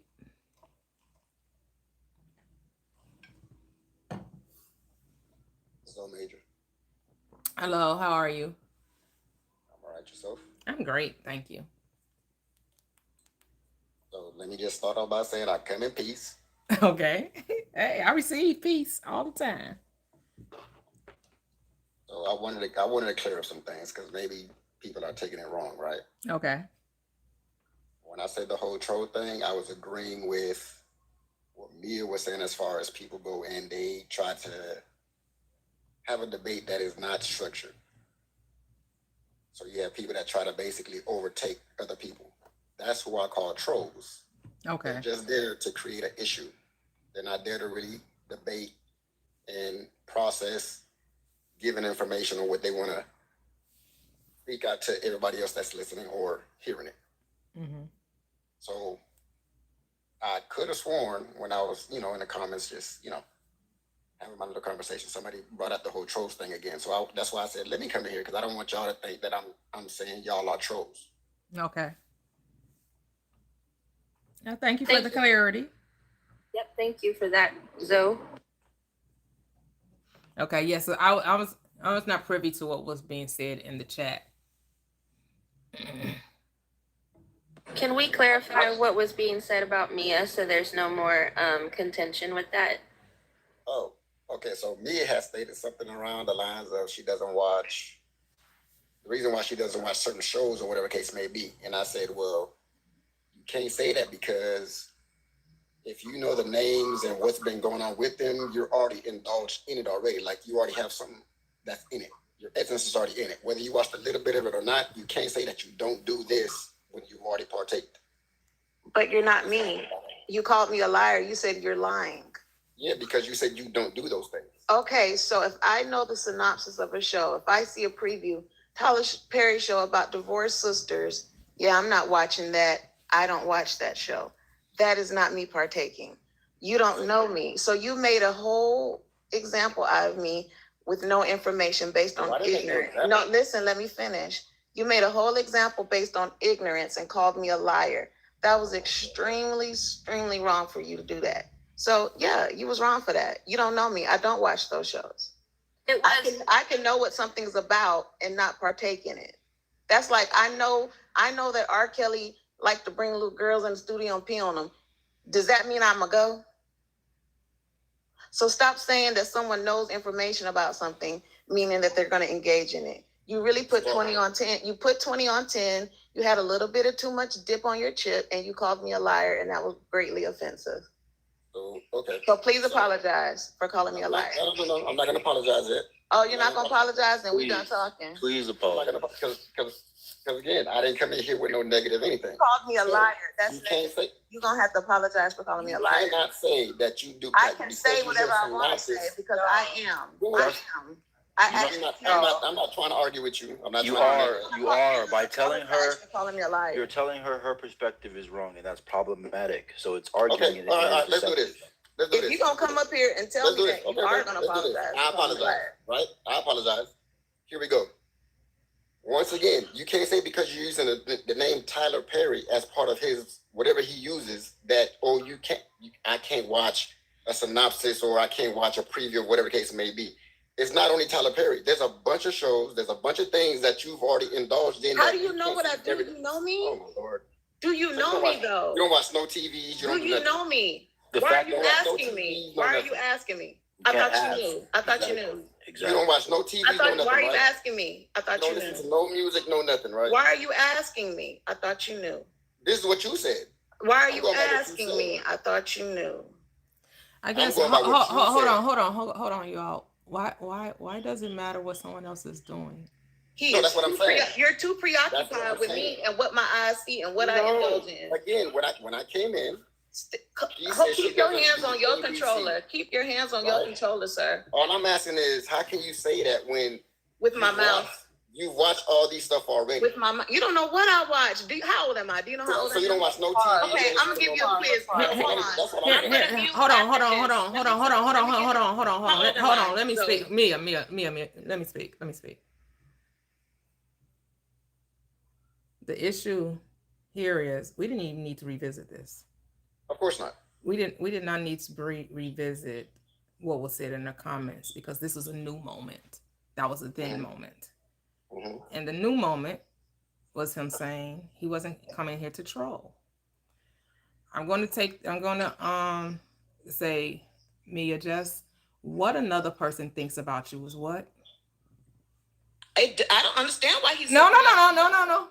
What another person thinks about you is what? None of your business. None of your business. So why do you need an apology? None of my business. So why do you need an apology? I don't. Exactly. Hold on, because that's what. Hold on, because that's what we're arguing about. Open the door. I know.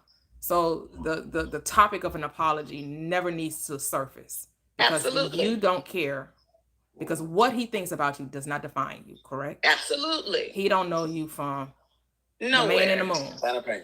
He don't know what my birthday is. He don't know how old I am. And So he let's don't not even know so let's not be offended by another person's thoughts. I'm not offended, and I don't Right. need an apology. Right. So Right. we're good. Right. So let's move on for that. Back open Let's the door. let's move on from that. From that. My apologies. No problem. No need for apologies. I don't. It's okay. It's okay. Hey, and I'm gonna apologize for somebody that act like they know you. I apologize. For that. It's okay. It's okay. When we can get in a space where we don't need people to be different, so we be good, man. We won't think that someone else has to change their perspective of us for us to know who we are. I don't need you to agree with who I am. I know who I am, regardless if you see it or not. Because actually, the thoughts that someone thinks about you is really the thoughts they're saying about them. Why? Because remember, they're the only thinker in their reality. People don't get that. The thoughts you think, you're thinking that. So you're creating it. Can I say something? Go ahead. like I said, I came in here in peace, not trying to rattle anybody up in in y'all panel, none of that stuff. I'm only going by when I first came in on what she said, not a thing of what I know, but here's the thing. I don't want to revisit that. No, I know. All right, right. You I know. said you already told us that. You gave us your perspective. We accepted it. I don't know why we went back in time. There that only exists in the mind, and we didn't have to bring it up. Let's move past that because that's only brought about contention. And how is that edifying? It's not. You know. So, Because you get to have your perspective about what she said. To me, it's a misunderstanding because again, we don't flush out what we're saying, and contextualizing things does bring light to it, right? So she knows what she meant by what she said. You necessarily didn't agree with it, and you wanted to give your own assumption about what she said, but that's okay. Two different realities. That's why I say we're never experiencing the same world ever. You two are on different planets in two different galaxies, two different universes. And so you can't have a reason of the mind when you are not saying the same thing. Mm-hmm. This is just an example of when two people having a conversation and do not see eye to eye because the two people don't understand where the other one is coming from because you're seeing it from your perspective and she's seeing it from hers. True. And that's okay. It's okay that we have different perspectives. It's okay. That's all. I just want to say. I just wanted to see that it's okay. No, you're right about that. Mm-hmm. Yep. Okay. No more ish. There was never any though. That's right. You. We good, Yep. Mia. We good, Mia. Slay forever. My girl. My girl. My girl. My girl. We just want to keep it light. Let's lighten it back up. Let's lighten it. Yes, let's lighten it back up. Light it.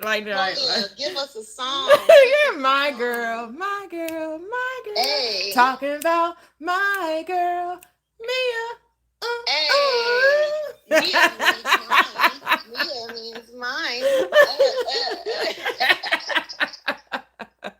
Oh, but Zoe, did you have anything else you wanted to say? Moving past that, did you have anything else you wanted to add?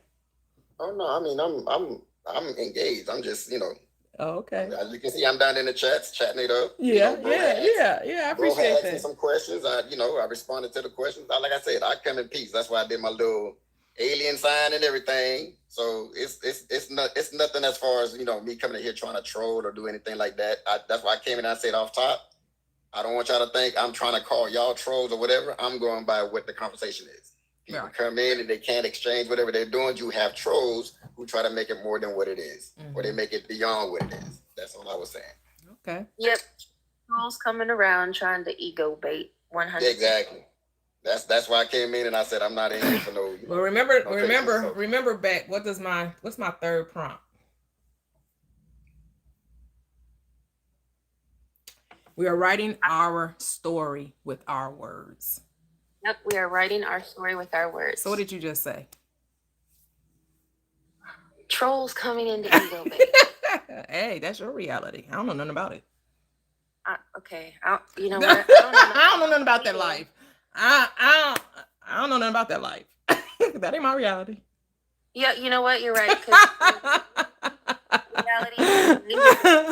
What you think about, you bring about, right? So I ain't even hear that. No fairies. I only know fairies. I don't know trolls. I'm a fairy. What you think about, you bring about. Hey, Yep. This your story. This your book. Hey. You put it in your mind, and you're gonna look for it. Yep. It will make itself known to you. You create what you speak. Abracadabra. Abracadabra. What you speak, you create. Watch your mouth. You better watch your mouth. But hey, you got the power to revise. Mercy, mercy me. That's the mercy of the law. Things are not what they used to be. How we go? Whatever. How did Marvin Gaye put it? Mercy, mercy me. That's the mercy.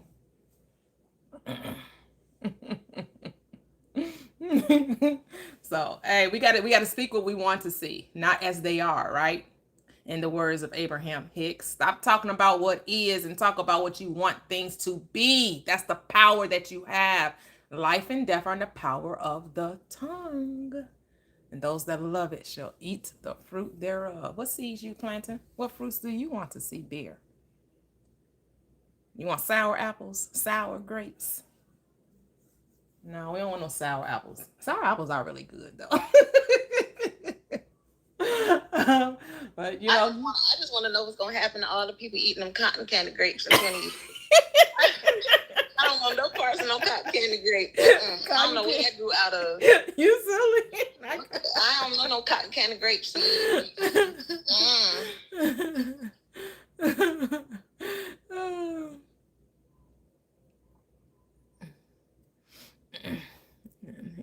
I'm reading YouTube. I am on YouTube and TikTok. Because the only teacher is the I am. That's the teacher. The spirit of truth is the teacher. That's the only teacher you ever need. That's why the gospel says, oh, I'm going to send that consciousness, the Christ within you. I must go that he may come. All right. The human side of you must go and let the spirit you lead and teach you and bring all things to your remembrance. The comforter, the wholeness, the Holy Spirit, the wholeness, completion of the I am, the power and wisdom of God, says Paul. Because you have John tell you, oh, this anointing that you have. Yeah, you don't need that any man shall teach you. Stop looking for teachers and master your own mind. Be self-mastery. Islam, I self am master. Self, right, Beck? Self, not selfish, but the self. Self. The self. I self am Lord and Master. That's what law is. It Lord and law? Law and master, I think it is. Or Lord and master. Lord and law are the same word. I self am law and master. I believe that's what it is. Master yourself. We're too busy looking at others instead of looking at the mirror. You know the mirror is not for other people, right? You know, everybody, oh, I'm turning the mirror to look at it. I'm turning the mirror on you. No, baby, the mirror is for you. The mirror is never for another person. Turn the mirror and look at yourself. The mirror is always to see your reflection. Your reflection. So when you look out to the world, you're seeing your reflection. You're not seeing nobody else but you. You're not seeing me in your mirror. You're seeing you in your mirror. Do you like what you see? Because if the mirror not smiling back, that means somebody else mean mugging. Who's mean mugging? Is it the mirror or is it you? If you see a cold, crude world, then the cold, crude world would be you. It's you. It's you. Yes. Hello, Davy boy. One moment. We have Star Seed, and I'll come to you after that. Please mute. Hello, Star Seed. Are you there? Hey, I'm sorry. I'm up here cooking breakfast. Hey, how you been, day one? I know, day one. Great. I know, day one. Another day one in the house. You've seen the evolution of the platform. You've seen the ebb and flow, right? You've seen the ebb and so flow. Wonderful. I love how you vibe. I love how you just be you. I love how you just, you know, the way we all, I've learned a lot from you, you know. I practice a lot of things you have shared, and I learned so much from you. I just want to say thank you. But I just wanted to say right quick, I was just having this conversation with my husband earlier about people's perspective of you. Mm-hmm. And like you said, what people think about you is none of your business. But I told him, I said, if I start going on this platform and people start, I'm just going to be in a, you know, like, okay, that's your perspective. That's what's up. Okay. And just keep it moving. I'm not going to give nothing no energy. I'm not going to do it because I'm going to let people have their own perspective and their own opinion, and they're allowed to, and that's fine. And I'm not here to change it. I just know who I am. You know, I know that I have to, you know, I'm creating everything. So I'm not going to never let anything or anyone get to me of how they perceive me. I'm still gonna know who I am. I'm still gonna be who I am. I am the all. I am one. And I just try to keep a positive outlook on things. That's all I want to say. Oh, yes, yes. Beautiful. Yeah, that's all I want to say. You know, I'm always going within. And like I tell my husband, I said, you know, right now it's about me going in, healing that little girl, romancing myself. I've been there for everybody. Now I'm here for me. And the reason how I learned to connect with myself, I have to do certain things for me because I don't get it all the time.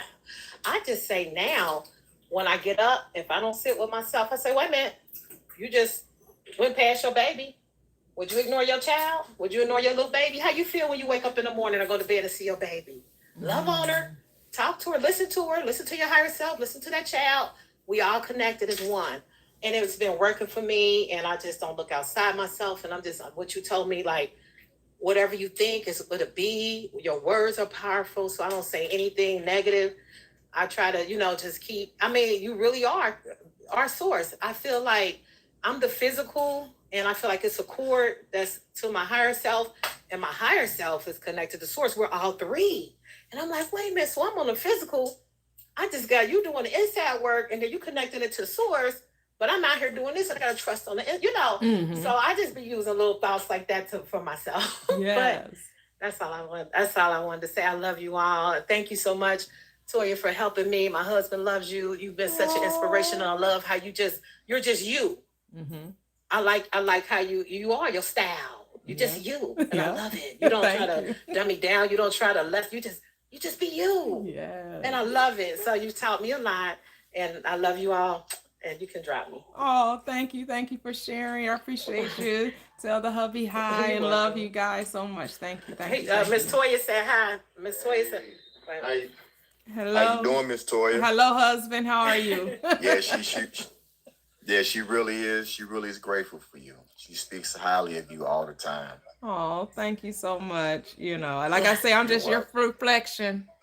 I'm just a reflection. Right. Yes. All right. You have a blessed day. You too. Thank you, guys. Yes, ma'am. All right. Let me get back to this beef bacon. Okay. Take care. Take care. Bye-bye. Bye. Hello, Davy boy. How are you? Hi, Miss Pretty. Hello. What's going on? How you be?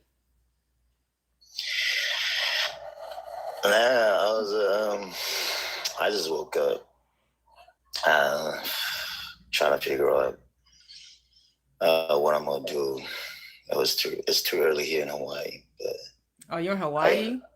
yeah. Oh, Hawaii. Oh, yes. All right. I gotta get there. That you. Oh, I get it. That you. You better bring that you. You the excitement over there.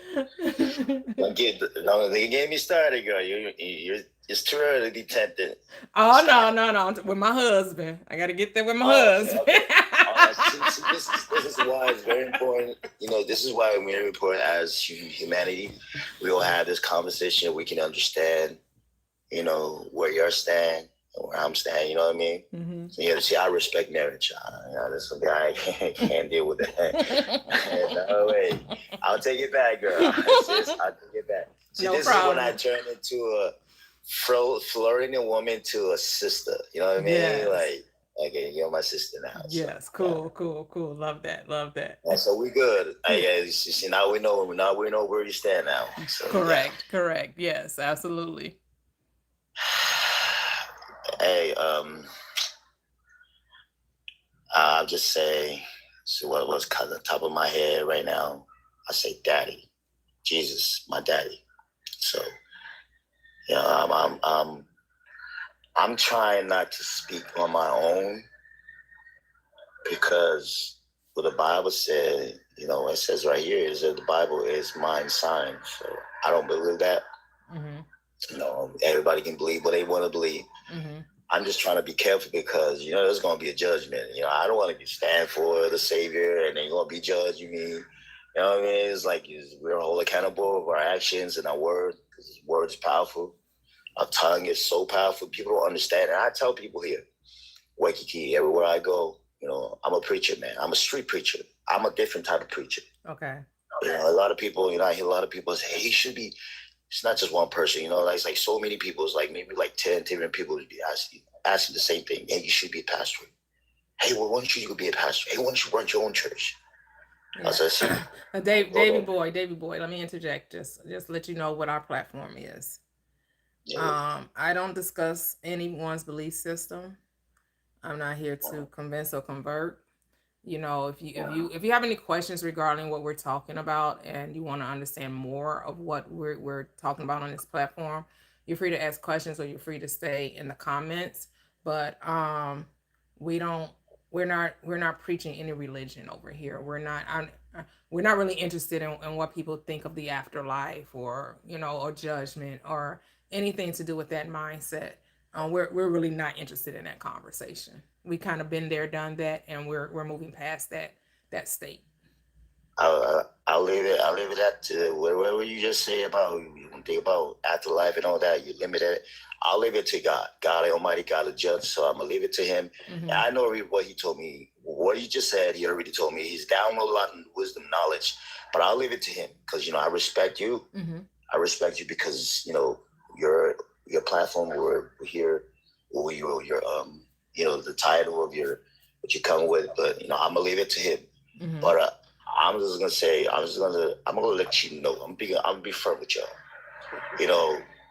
I try to put as best as I can, or best ability that God gives me, knowledge that He blessed in me. As sinful as I am, I'm just straight up with y'all. The Bible is not just a book; it's the Holy Spirit, the Word of God, using man's.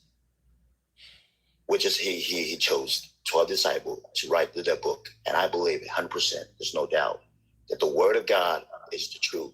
The Bible, the Holy Bible, because I only stick to either the King James Version or the New King James, because a lot of people don't, they can't, they don't understand the old King James, which is the old, with the original King James. Mm-hmm. Straight for the Aramaic. See, that's what I believe. Right. All this new translation, the NIV, and I ain't dealing with all that because why would I have to turn to that when I have the original? You know what I mean? Mm-hmm. Like everything comes from original or from the beginning. So, Jesus, I mean, and here's the thing: you get to, again, we're not here to question what you hold near and dear to your heart. We're not here to challenge what you hold near and dear to your heart. We're just not interested in it. That's all. It. That's it. That's as I say. I say, whatever you're not interested in, that between you and God. I'm not to God. And you know what? That's okay. That's okay. Judgment, we all gonna know. We all gonna, you will sow what you reap, what you have been reaped on this earth. Reaped on the earth. It will all stand before Christ for the judgment. Right. So right. So David boy, I'm going to drop you. I love you all. Yep. I love you all, and I will keep praying for your soul. Okay. I will keep praying for your lost soul. Okay. In Jesus' name. Amen. All right. Have a great day. T. Yes.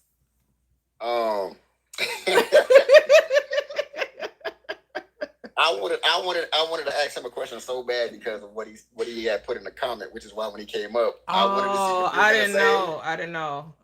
No, but I went by what you said when you said we're not going to talk about it. But I really wanted him to explain what he said in that comment. So that's why. I didn't see his comments. What was he saying? I didn't see.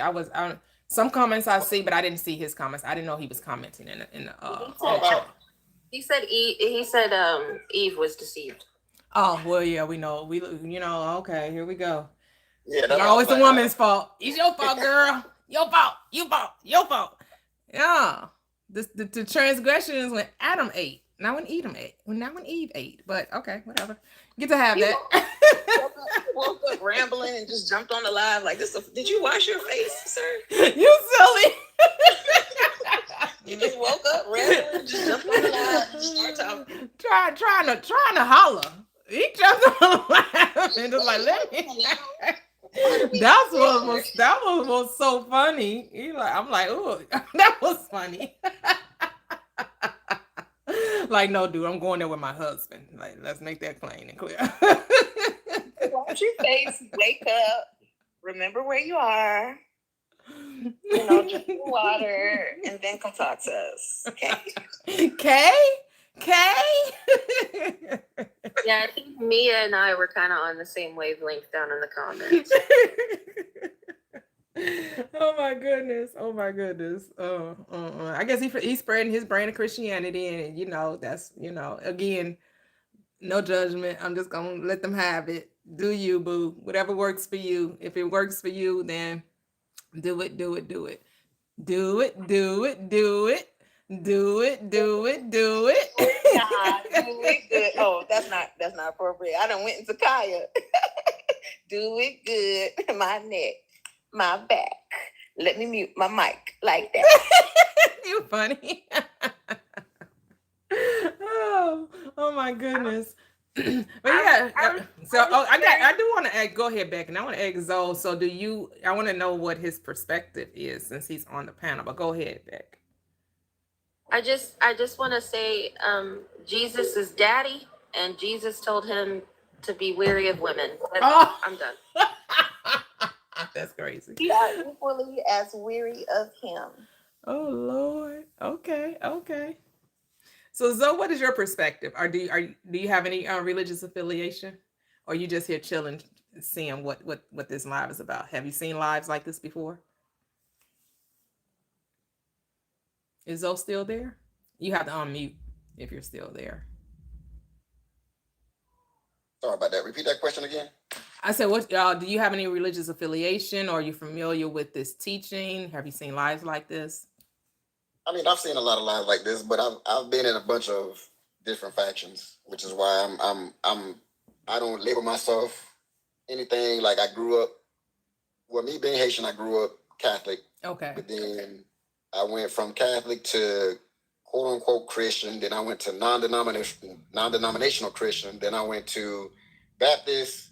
I went to Seventh-day Adventist. I done been through everything. Oh, wow. Yeah. So with me, I don't have a set title or a set name or a set denomination or a set anything like that. Okay. Because I myself, I question a lot of things pertaining to the book. I question a lot of things when it comes to creation. I question a lot of things when it pertains to, Jesus and all types of stuff. So I'm more of a, even though people say, well, you're here, I'm more of I need hard facts. Like I need something that's really going to stand and be like, okay, you know what? I can agree with that, or I can convert. Okay. But until then, I'm just literally the air. I'm just in the air, floating around, trying to see what's what. Okay, I get that. Yeah. I didn't try all the different religions. I was a Christian later, like in my late 20s to like my mid 30s. A Sunday school teacher or what have you. But Neville Goddard was my first introduction to seeing the Bible from a metaphysical perspective and not as a history book, like we were taught in religion. Religion has you thinking that, that I see now the characters of scripture as states of consciousness that we go through on this third dimensional plane. So we all experience the consciousness of Moses, of Daniel, of Joseph, of Jesus, of Paul. Every character in scripture is our characteristics of the mind. That's why I say that the Bible is mind science. And his teachings help me understand that when I think a certain way, certain things are going to happen to correlate that thought process to confirm what I'm thinking or feeling, but not necessarily feeling, because to me, feeling is just mental images in your mind. Feelings, on the other hand, is emotions, which we call energy in motion, and we define that energy as good, bad, wrong, right, negative, right. So we'll say, well, I'm feeling scared, or I'm feeling enraged, or I'm feeling frustrated, or but that's your energy in motion. You're defining that experience in a certain way, right, to try to grasp what's going on with you. And so once I came to that realization that, oh, my thoughts are creative, and that's all this Bible is telling me, that as I believe, is it Proverbs 23:7, or is it Proverbs 18? It's like the 18th chapter of Proverbs, where it says, as a man thinks in his heart, so is he. So it's what you think about yourself and what you think about others. You're bringing that into your experience. So for instance, if you see the world as, yeah, people, they cold-blooded, people lie to you, they'll manipulate you, they'll try to scam things out of you, they'll always try to get your money, people are always trying to do you wrong, that's what you're going to experience in your world. That's a script that you're writing based on past experiences, mostly, or because of someone told you this. It isn't even something you necessarily personally experienced, but that's what maybe your parents told you, or your clergyman told you, or your government told you, right? It's not something you actually personally experienced, but since people told you, well, this is just the way of the world. This is how the world operates. Do you not know you can't trust anybody? You can't even trust your own best friend. You can't even trust your parents. You can't trust anyone. No one is to be trusted. But then you come to the realization that the only reason why I don't trust others is really because I don't trust myself. Because if I understand that I know who I am, and I have a great sense of discernment, right? And I know if I think a certain way, then that's what I'm going to see. Why wouldn't I think the best so that I could see the best? Because I already been thinking the worst, and guess what? For the most part, I've been experiencing that. I've been experiencing people that lied. I've experienced people that's been dishonest. I've experienced being scammed by others, being manipulated, being controlled by. I've experienced that. Let me try thinking differently and see if I'm going to experience the love, the peace, the joy, the harmony, the goodwill, the generosity. All right, let me see if I just change my perspective and I start thinking that way, will I see more of that? And good golly, oh Molly, yes I do. Because I start thinking differently, I start seeing it. So that's what we talk about over here. That thoughts are things. No, I get it. I definitely understand. Yeah. And That's why I really go ahead, Beck. that's why I really enjoy listening to T, is because, like you said, you need hard facts and truth. And this book, to me, the hard fact and truth about this book is human behavior. Human behavior seems to be the thing that repeats or rhymes, because humans seem to be in this dream state. So they are operating off of a program and they repeat the same behaviors. And so I want to break free of this program. Does that make sense?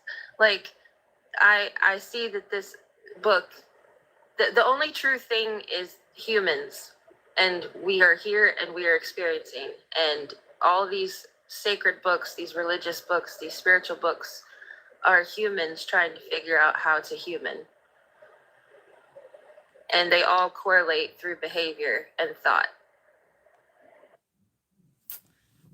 Yep. And you realize that your world is connected to you, and that your world is not necessarily the world. Like, your news and your social media platforms, things that's outside of your own, inner reality, because all those things are quote unquote out there, but they're only out there and being projected by you because of your world perspective. So anything that you watch on the news, anything, television programs, everything you're seeing is based on your concept about life, right? So I don't watch the news anymore, because I don't require that they tell me what's happening, on another plane that I'm not personally experiencing for myself. Because now I have to decide, is this true? And it's unnecessary, because whether it's true or not, what am I going to do about it? And since I'm probably really not going to do about anything you're telling me, and whatever story you're feeding me, it's unnecessary for me to engage. So I don't. All right. So, and I say, if I do happen to engage in any news program, because sometimes you may go to a doctor's office, a dentist's office or something, or you may be somewhere where other people may have the news on, right?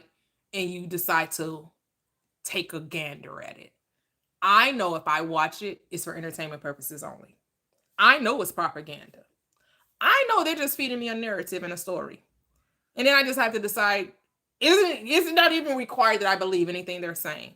I'm just going to watch it as entertainment. That's it. Nothing more. Does that mean that they're maybe talking about some things that may be really, really quite serious in this world? They probably are. But since I know I'm not going to physically go and do anything to change what someone else is going through other than use my mind lovingly on behalf of them, because that's the best that I can do, is truly see people figuring it out, really seeing that peace is upon them, speaking that into their life, and not thinking that I need to do anything personally to make it so. That things have a way of shifting once people realize that if they just change their mind, their reality will shift. In Timothy, it says they have to untangle themselves from the snare of the devil. The doubt. Yep. That doubt is you. The deceiver is you. The devil is your negative thinking, your fear mindset. And if you realize if you just thought differently, you would experience a different reality, because it's not about changing the world, it's about changing you. But we're told, no, you got to go out and change the world. You got to go out and change the world. You got to fix the world. The world is broken. The world is going to hell in a handbasket. But if you realize that if you just changed you, if you became that which you will want to see in the world, you will see the world in which you're experiencing be different. You will actually go out into the world and you will see happy people. You will actually go see people flourishing. You will actually see, and if you happen to come upon someone from your perspective that you will deem as not flourishing, because again, you're thinking it, so that's the only reason why it could be happening, because you're thinking it. Because we like to place our belief system on others. So we see someone quote unquote homeless, and we like to say, oh, they're homeless. They need food, they need shelter, they need this. No, you're saying they need this. They've decided that, and you decided that their decision isn't good. Now, if you happen to talk to them and speak with them, and they happen to tell you, I really want to get out of this situation, man, I don't know how I got myself here. That's when you shed light on the circumstance that they happen to find themselves in, and you let them know it's possible to change that circumstance. All you got to do is change the way you think. I'm not even telling you that you have to physically do anything. I'm just telling you need to mentally recreate the thing. And here's the thing, they're in a situation anyway. What would it cost them to think differently other than their attention, other than time? Because you're already there. And I know that the reason you're there is because of the way you thought. And I'm telling you, the way you're going to get out of there is the way you think. Because you thought yourself into the situation, guess what? You can think yourself out of it. But sometimes you'll talk to the people and you'll realize, like, young lady June tells us she talked to, homeless people. She talked to this one homeless guy, and he chose to be homeless. He said he got tired of the people in his life coming begging and asking him for stuff and asking him for his money, and he just didn't want to live that life anymore. So he lives as a homeless man. And people go, oh my goodness, why would he do that? Because it's his life and he get to. And how does him making that choice have anything to do with you? Absolutely none. Just say, let peace be upon him. Let him enjoy the world in which he created. And so we have conscious brown eyes. Ooh, I like that. Hello, conscious brown eyes. You can unmute.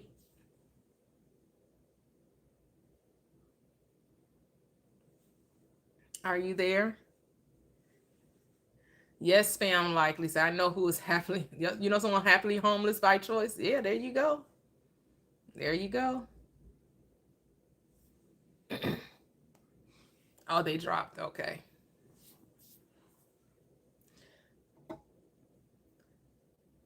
Yeah, so if we would just take our own life into our hands and just decide to think differently, man, what a world. It would be a whole new world, right? It will be a whole new world, as Aladdin sings. You personally will experience a whole new world. Everywhere you go, when you go on vacation, when you go into work, your home, where you reside, where you live, where you sleep every night, you will just see peace, joy, and you wouldn't allow disturbances to disturb the within, right? Because the disturbances outside was first a disturbance within. The only reason you will ever see disturbances on the outside is because there first had to be a disturbance on the inside. As within, so without. But if you can train yourself to not let circumstances dictate your reality, and if you just see things, say things aren't going the way you think they should go, right? they're not going the way you pray, you ask for certain things to come about in your reality, and things just aren't. You think it's not moving fast enough. You feel like in your mind things are getting worse. Like you praying for this thing, and it seems like the bottom and all fell out. Your purpose is not to go by appearances, right? We walk by faith and not by sight, right? And what is faith? The substance of a thing that is hoped for. What's the thing that's hoped for? Your desire. And what's the evidence of it? You can't see it. So then what is faith? Your word. Because what are you hoping for? Your word. What can't you see? Your word. See how that all works together? Because in the beginning was the word, was the desire. The desire was with God, and the desire, what was God? Because what's the desire? Your word. All is word. All is you. Right? So you remain faithful to the unseen word. You can't physically see it. You don't know how it's all going to shape out. You don't know how it's all going to become into full effect. You have to trust the I am. Trust the depths of your own being. Trust the power within you. Trust the power that keeps your system, the 12 systems of your body in full operation without you needing to tell it what to do. You don't need to tell your lungs how to pump oxygen, right? You don't need to tell your blood how to circulate throughout the body. You don't have to tell the digestive tract what to do, what's in and what's out, right? You don't get to, that's not your work. That's how it is with the desire. It's not your work to try to make a thing happen. Why? Because it's already happened. It's already done. Hey, phenomenal divine. Yes. Oh, this buddy. Hey, buddy. Hey, yes, I am amazing. Yes, and I know that you are too. Yes. Hey. What's up, Kev? I know you've been in the chat for a while. How are you, Kev? I know State of Myself wants to come up. Maybe she couldn't connect. You'll have to put in your request again. State to Myself. She said she had something she wanted to share. Yeah, I noticed. I had to read up some. I noticed this you. Yep. So before the book, I love that. Before the book or the intro of the Bible, you was just the I am. Ooh, say that. Go ahead, Beck. To go along with that, this new perspective, this new way of seeing things or seeing myself, I've gone through my past, my memories, and of being a child and exploring who I was before influence, and it helped me realize that I've always been there. Always like the way that I thought and perceived as a child, I was already true to myself, and I was already okay and right. That's yeah. And to have that revelation, right? Yeah, and doing that is now, it's like I'm giving myself permission to be honestly and truthfully who I am from the very beginning. Yes.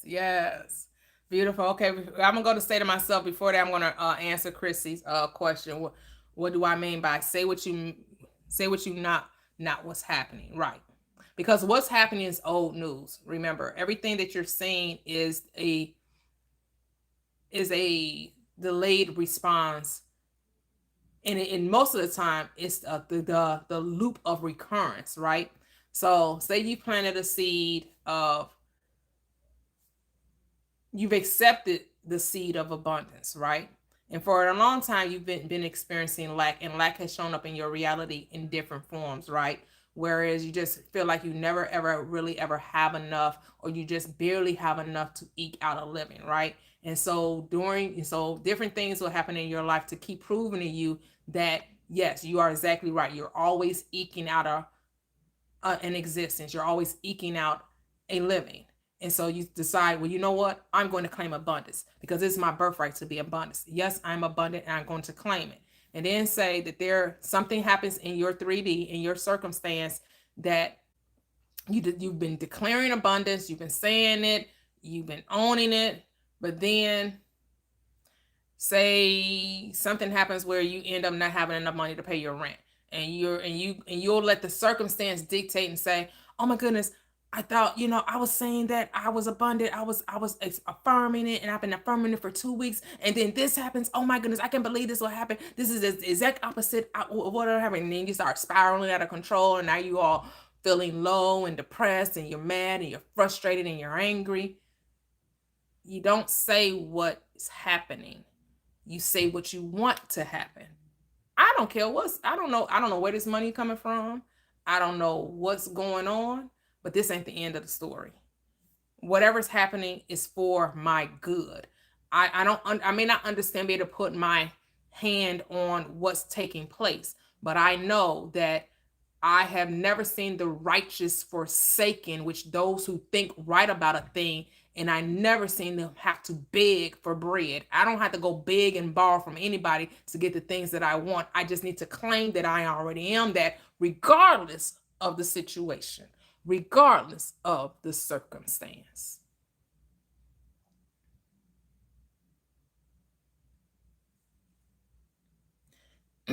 Well, you have to see them as already, you're not trying. Here's the thing.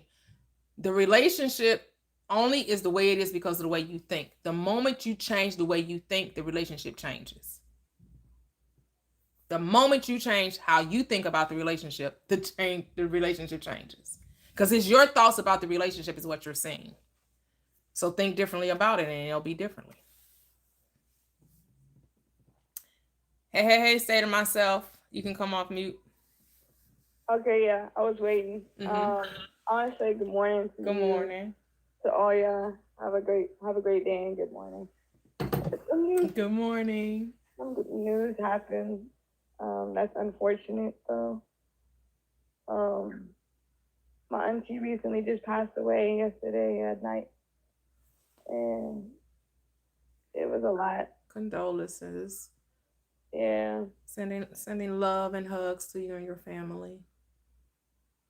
It was a lot on me, but I was told that I just kept telling myself, she's in a better place, and it's crazy. I kept telling myself, death isn't over. Mm-hmm. I keep telling myself, I don't think death is the end all be all. Right. I really don't think that anymore. Like I thought once you die, there's nothing else. But I keep telling myself, maybe she went to a different realm or is in a different reality, and she doesn't have to suffer anymore. She passed from a heart attack. Mm-hmm. And yeah, my mother was upset. Yeah, transitioning can be very, because we're used to the physical representation of the person, right? We're used to being able to talk to them physically, touch physically, right? But you know that they live forever. Yeah, that's what I said. Like me, I think I took it. Of course, I cried. Mm-hmm. Yeah.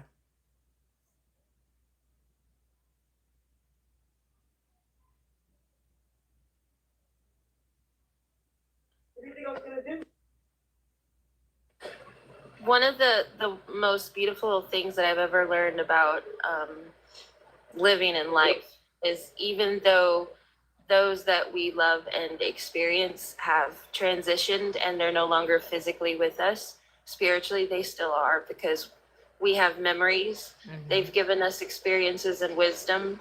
Yes. And so they do live on through us. Yes. Through those memories and experiences. Yeah. So and even generations from now, if their name's no longer attached to that wisdom or whatever effect their life had on someone else, it's still rippling throughout all of creation forever. Absolutely. The memory is in your heart forever. That's the only way anyone exists anywhere is in our hearts and minds, right? That's the only one anyone has any life. Their life is in us, right? Their life is in our mind. That's how they show up.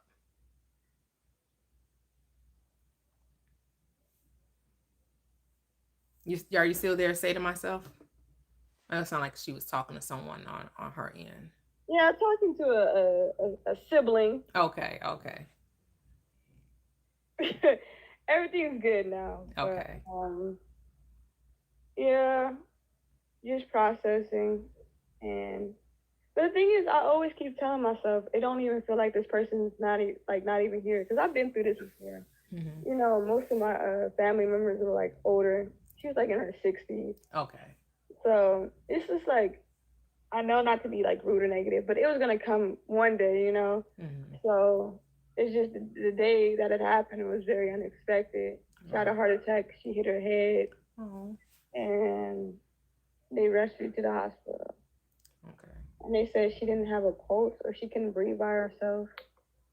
And I think an hour later she passed away. Yeah. Yeah, that's you know, but here's the thing, I guess even if people know someone is sick or whatever, right, and they know that still can be difficult, right? Because sometimes people seeing their loved ones, you know, go through the hospice or go through that part can also be, you know, so to me, whether it's suddenly or you quote unquote are expecting it, it's still a difficult time to process the transition of a loved one. And so we completely understand where you are, because you know I'm like double your age, so I have experienced many transitions in my life. Yes, and I will continue to experience many more. So that's one thing that we know that is inevitable on this third dimensional space, that we eventually put off the body. So, but as they said in the chat, continue to, you know, like you said, you're just going to think lovingly, the good times, the great times, you know, and allow yourself to feel whatever you're feeling. There's no shame in that, right? It's okay. You know, that's the whole point of being human. We came to experience our energy in motion. That's what we call emotions or feelings. Yeah, I'm fine because, you know, I'm in a different state. I haven't seen them in a long time, so it don't even feel real. Mm-hmm. I was very upset and sad, but it's like, it's my mother. That was her, like, closest. Okay. I was close to her, really, really, like, Mine was my close auntie, too, growing up. And, yeah, and I'm just, like, because my grandmother recently passed, too, like, 5 years ago. So I was really with her and my auntie all the time growing up. Okay. And it's just, like, there's no more of that number. So yeah, it's kind of weird and crazy, but I know they would just want me to keep going. Yes, absolutely. Take time to reflect, remember. And some people say mourn, grieve, whatever that looks like for you. You know, everybody has their own way of processing, you know, the transition of a loved one, and do whatever, you know, works for you, whatever brings you peace. Yeah. Oh no, I'm still in a great spirit, actually. That's good. Because I got two job inquiries. So they said one, I have to go down there today, which I'm going to do, and then the other one said they were going to call me about my job. So, and they're both like really, really close. So basically, nice. I was like, oh yeah, I got two jobs. So that's a success story if you want to say yes, that. Yes, beautiful. Congratulations. Congratulations. Yeah. That's what I'm saying, everything's going fine. But I know, like, once you get older, like, I know, like, you have to go through these things. It doesn't matter. Like, some people could lose their mother when they're a little kid. Some people can lose their whole family young, from whatever the case it is. It's just like, you have no say on when someone's time is to not be in the physical form anymore. Right. And most people probably never even had a family, one orphan. So I'm just grateful and I have gratitude I have those memories with them. Because a lot of people probably never even had that before, family or good memories. They were orphans, and you just learn how to be grateful within what you have. Because a lot of people, even friends I knew, never really had a family like that before, like I did. So even though it wasn't what it was now, like back then, it's still like you be grateful that you have those memories.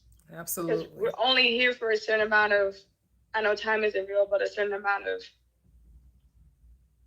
time. Mm-hmm. And I just noticed that, like, yeah, like, you just gotta keep growing as a person. And what I noticed, though, before that I normally used to do, I would stop my whole life when something like this happened. But yeah, I ain't stopping nothing. You know, I gotta keep going. I got 2 jobs, and I got 3 businesses, and I'm working on my self-concept, and I ain't going cap. Like, I'm making sure the family I create is like taking myself though is taken care of. But the family I create is like for sure like taken care of because thank you for this community though. I feel like because I really don't talk to a lot of people. Mm-hmm. The only people I talk to is like this community. So I'm just grateful. We love you. Thank you. I have Thank a you. voice Oh. on here. Oh, we sending love and light and peace and joy. And you sound like you like I said, you're in good spirits, Not letting Oh yeah, for sure. Yes, beautiful. We appreciate you too. We don't stay here forever. I don't know, like we don't stay like because it's like it's normal. Like death is well, I don't know what people call it in the manifestation world, but it's normal. Mm-hmm. You can go tomorrow. I could go tomorrow. Anybody can go tomorrow. It has nothing to do with how old you are. You're right. Mm-hmm. Your flesh is tired, and your spirit is tired of your flesh. Then, hey, I see that you ain't gotta be here no more, and you're in heaven, in a state of mind of heaven. So, just honor your father and your mother, which is your consciousness, and you should have long days on this plane.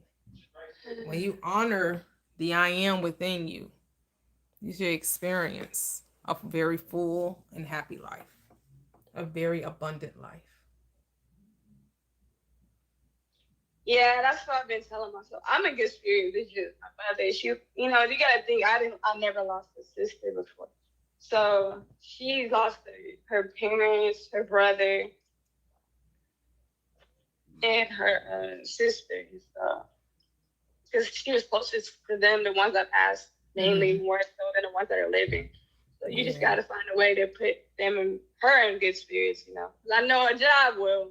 Yeah. A job will make me put her in good spirits too, and just be a good person. Just celebrate. Mm-hmm. The thing is, I don't understand why when people pass on, we cry. I get that we grieve, but let's celebrate. Yep. We celebrate a life. Yep. The celebration of life. That's what they used to say when I was in church.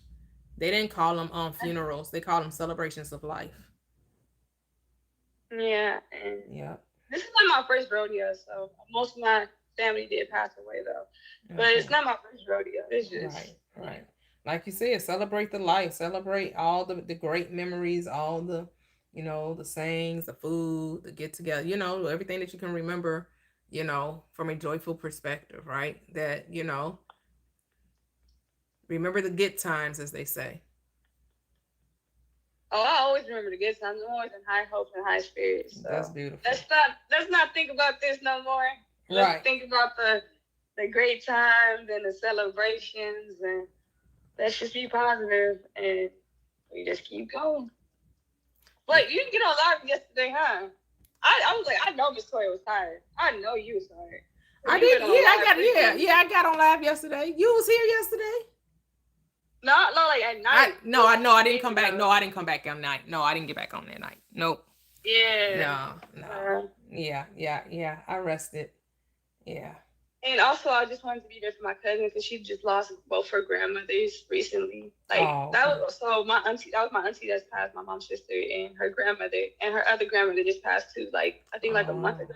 Okay. And I back then I wasn't there for her grandmother, and I know she was upset with me because I wasn't talking to nobody, and she was very upset about that. But we share this family member. Okay. We grew up together. Mm-hmm. Me and my cousin grew up with my other, because my grandmother is her great grandmother. So okay. We grew up together. And so I called her a bunch of times. I have to wait till she's ready to, and then we was talking about your teachings yesterday, and she was actually responding back and trying to learn more about it. And I was like, oh, so you are listening. You are paying attention. And that's maybe cool. One day I can get her to join one day when she's ready. So that would be really, really good. Yeah, that's cool. Yeah. But she gonna need the prayer because I don't know what it's like to lose both family members, both grandmothers in the same. That's just a lot. And Yeah. Well, you'll be given what to say, and sometimes you just be there to listen and console. It's not necessarily what you say. It's just the presence, the thoughts, right?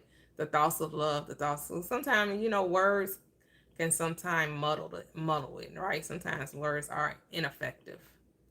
And a lot of times the presence is enough.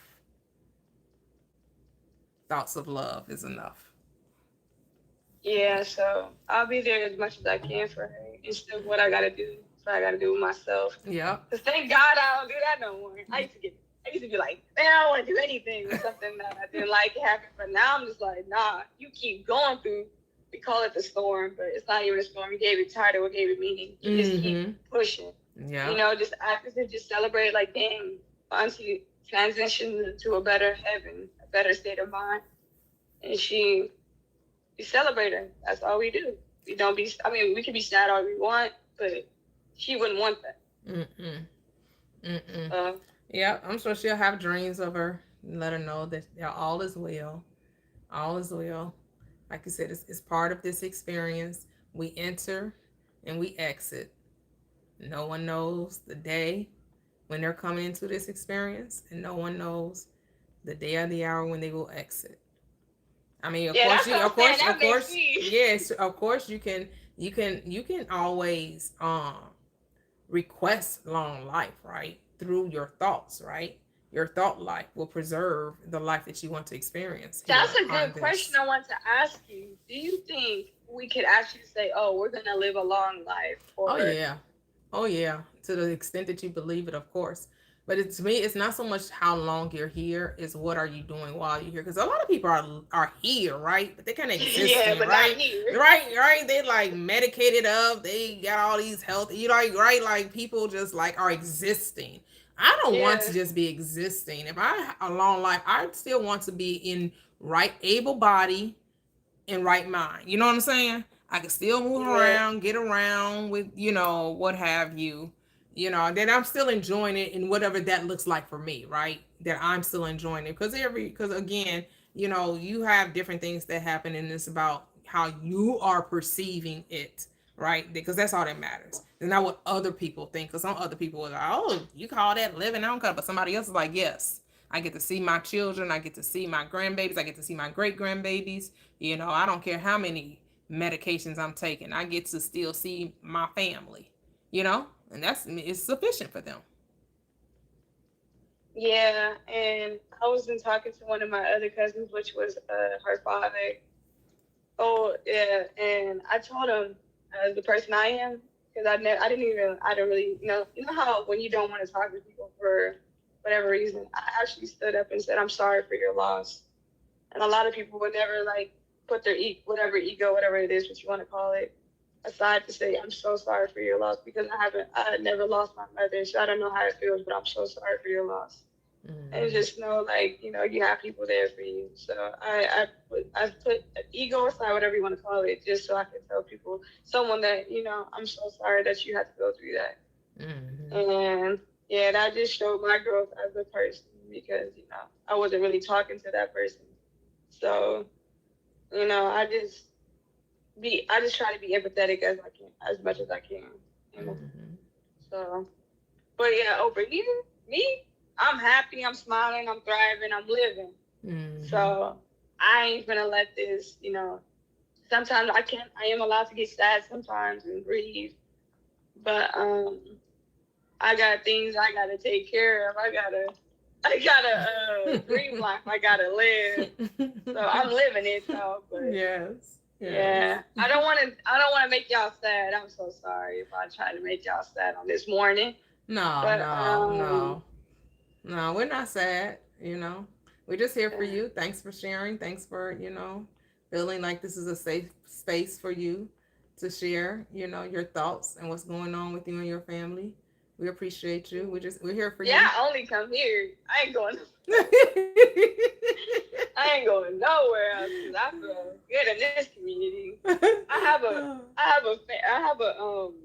have a sticker on my face, and I still feel connected. That's the crazy part, man. I still feel. That's beautiful. But I'm gonna make a new one. With showing my face and everything. So. Oh, okay. Yeah. Hey, whatever. Yeah, do you. There's no must to or have to, or you should. So do what feel that you feel good enough to do. So Like I said, we appreciate you. You know, we'll have you in our nothing but loving thoughts, joyful thoughts for you and your family as you all, figure out how navigate the transition of your loved one. So, and we're gonna bring Kevin into the conversation. Okay. Okay, yeah. Okay. Okay. Hey, Kev. Hey sis, Hey, how you doing, brother? I'm doing great. I mean, I tell you, this live is therapeutic for me. It was my heartfelt condolences to my sister who lost her loved one.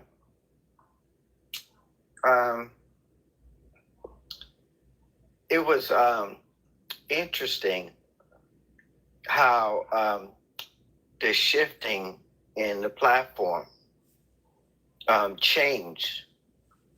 And I felt that when you desire for the change to happen, because I felt it in my heart based on the contention of some individuals that, in my mind, that it needed to shift. Mm-hmm.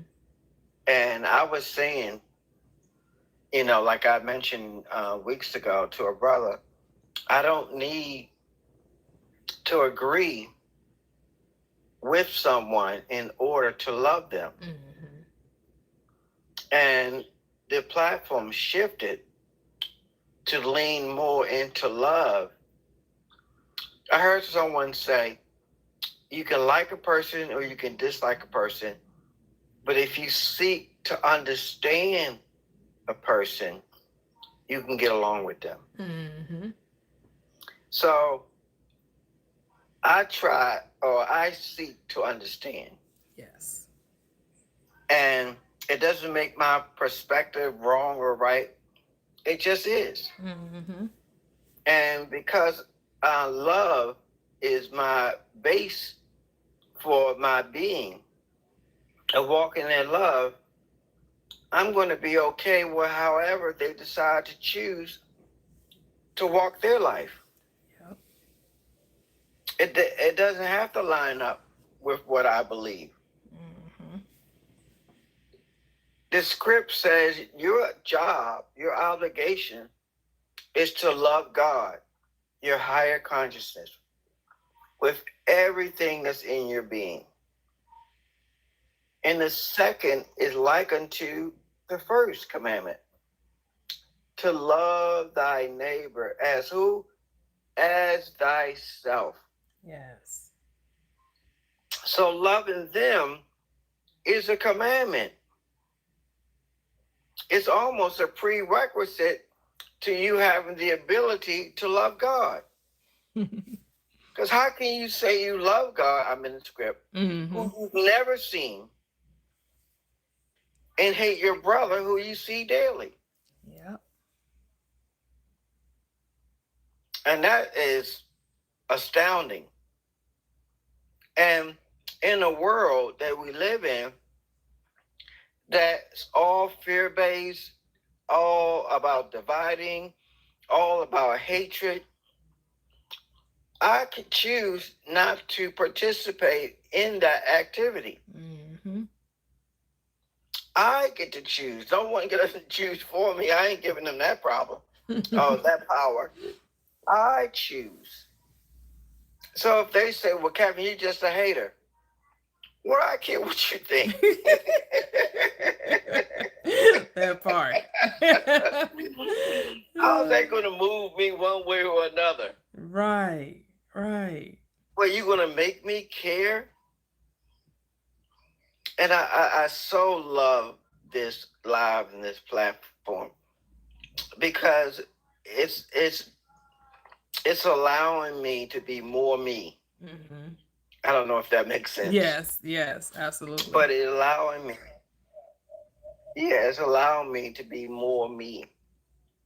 And because I grew up around prejudice, the bulk of my family has been prejudiced and biased. I used to say when I was a little boy, I couldn't understand why my grandfather had so much hate against someone who is not of the same melatonin that he was. And I couldn't get it. And then I had to think, it's okay, my grandfather was born in 1896. Okay. So his experience was way different than my experience. Right. And he may have reason to feel the way he felt because of his experiences, but he gets to have those experiences and I get to have my experiences. Yes. And they don't have to reflect his experiences. Mm-mm. But I still love him. He's my grandfather. Mm-hmm. One doesn't have anything to do with the other unless I let it. Exactly. Unless I give power to it, energy to it. I had an experience of manifesting when I went to work for a company, and the brother came up to me because there were so few brothers there. I guess he felt obligated to let me in on how the company is about brothers. Mm. And he said that this company is all about the good old boys outfit.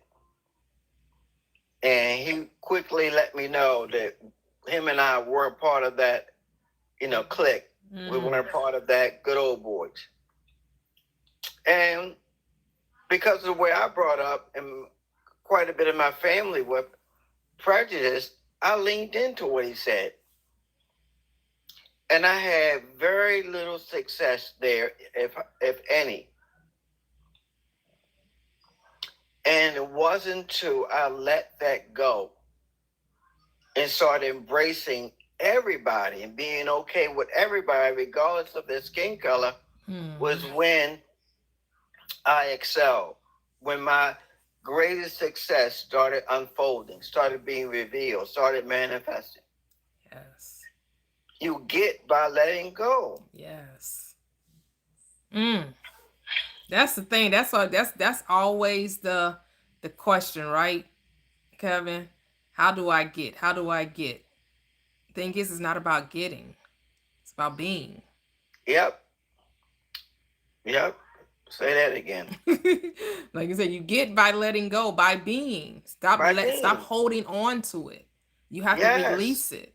Right? You have to trust that everything works out. That it'll all work out.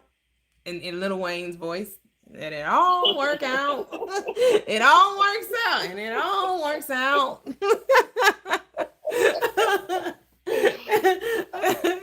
You gotta know.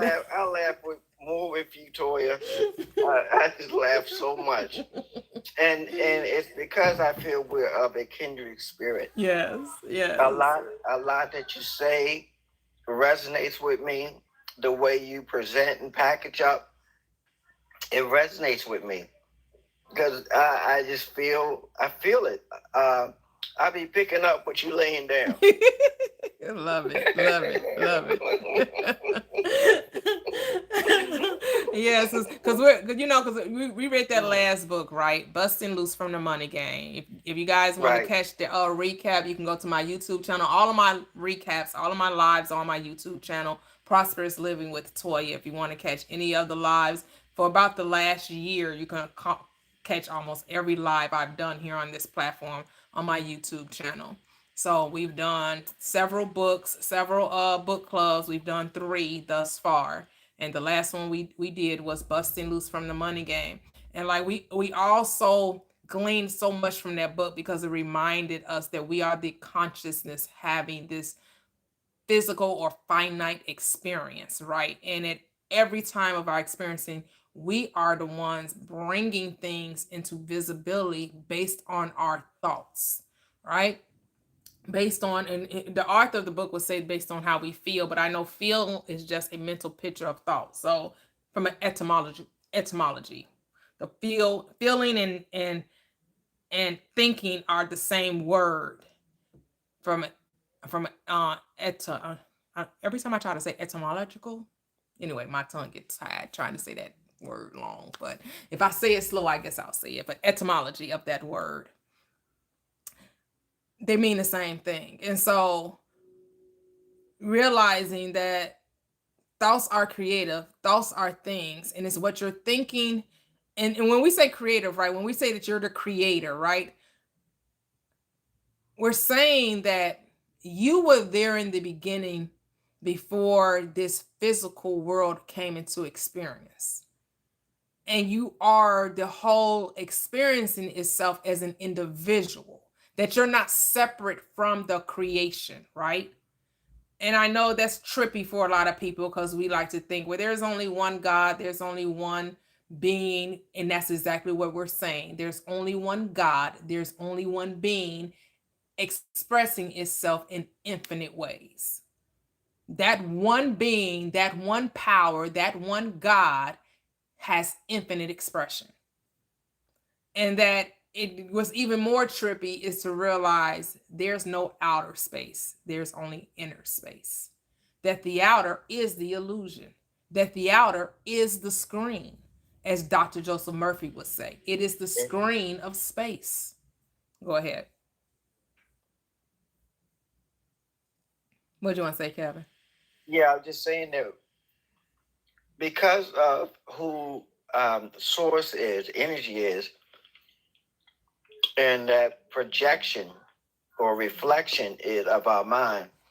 I was sharing, I guess, in a live yesterday that our mind is the manifestation of our spirit. It's where our thoughts come from. Mm-hmm. And we manifest or we create in real time. Because all we have is now. We don't have the future. We don't have the past. We can remember the past, but we don't have it. Mm-hmm. The only thing we do have is now. So we create in the now. Now, it may not, whenever it manifests, if you can wrap your head around this, whenever it manifests or shows itself to you in the tangible, it's in the now. When did that thing, become the physical? It became it now. Mm-hmm. Because all we have is now. Oh, yeah. And sometimes we, our limited or finite, brain has struggles with comprehending that. Mm-hmm. Because we are created in the image of God, male and female. Genesis 1:26. Male and female created he them. Your subconscious and your conscious is the them. Yes. Yes. Or some people will say masculine and feminine aspects of the one mind, of the one consciousness. Yep. That's right, because man alone, physical man, cannot reproduce by itself. Neither can female reproduce by itself. The two must come together. Our cells, our organs, that's all of it. All of it is created after that image. Well, now it's this talk about parthenogenesis. What do you think of that? Have you heard of that, Beck? The parthenogenesis? I haven't really looked into it, but that's what it's saying, that the feminine energy, that the masculine is just the projection of the feminine, right? So there's only feminine, and at one time the feminine energy was all that there was, and that women could procreate or recreate itself without the help of the masculine or the male energy. It's like interesting. I don't know nothing about it. I just heard people talk about it, like from a peripheral thing. But to me, it's bringing about the same thought process of trying to say that, I don't know, because here's my thing. That may have been a thing long time ago, right? That may have been how life was in another universe, in another reality, right? Let's talk about this reality. And we know in this reality is what you just said. In this reality, it takes a female and male to create. The two become one, right? The two produce one. Right. Or sometimes they produce Right. twins, but some twins depending on, whatever. But you know what I'm saying? Like Right. the Right. two, so Yeah, and they produce after a kind. right. All your negative thoughts produce negativity. All your positive thoughts or seeds produce positive. And they all produce more than what you sown. Mm-hmm. And they always produce it later than when it was sown. That's what I was explaining when I talk about the law of reciprocity. Mm-hmm. It's a law. And nobody can break a universal law. They can only confirm it. Yep. Objects fall at 9.8 meters per second square. That's physics. It's a law. Just like the law of propulsion, the law of aerodynamics. They're laws. They can only be confirmed. I'm sorry, you can go ahead.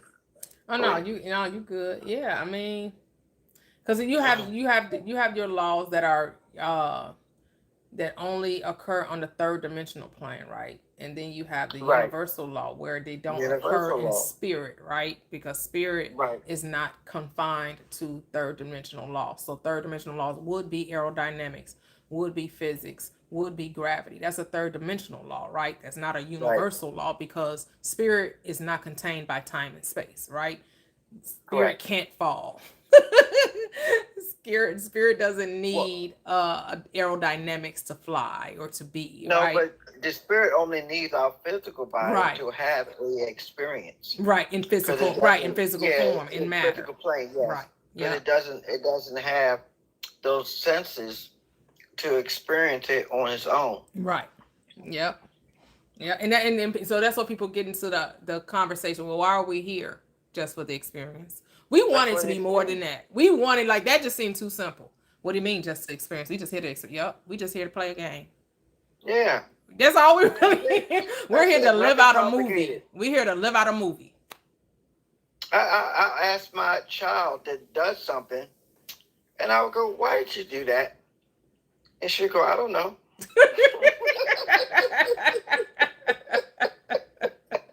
I'm like, you just wanted experience? Yep, basically. Yep. Yep, we want to see what it would be like to forget who we are, then to remember who we are. Right? That's the game we drew up for ourselves. I'm going to create this reality where I fall into forgetfulness, into dissension of the dual nature, the world of opposites, just to come to myself and remember that I created the game just to the sake of experiencing it. Like, it's almost like hide and seek. We created the spiritual hide and seek.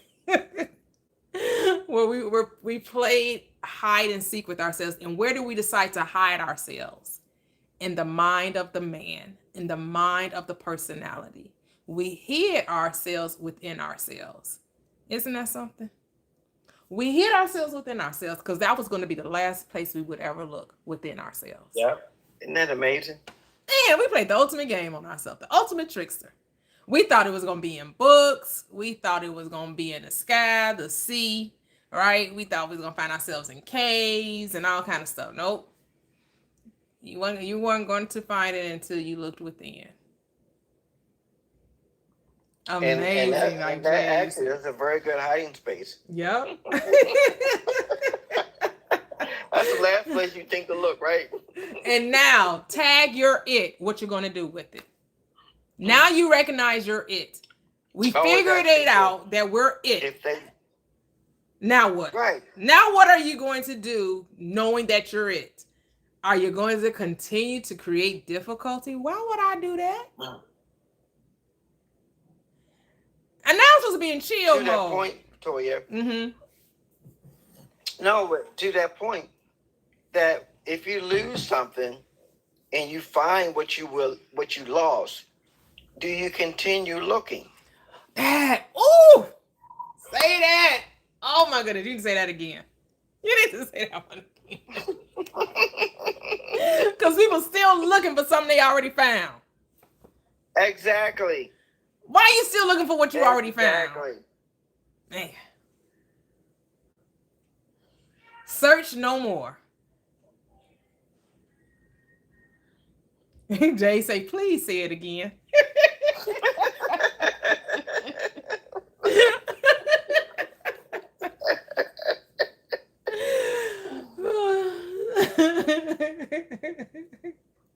But see, these are conversations we want to have, right?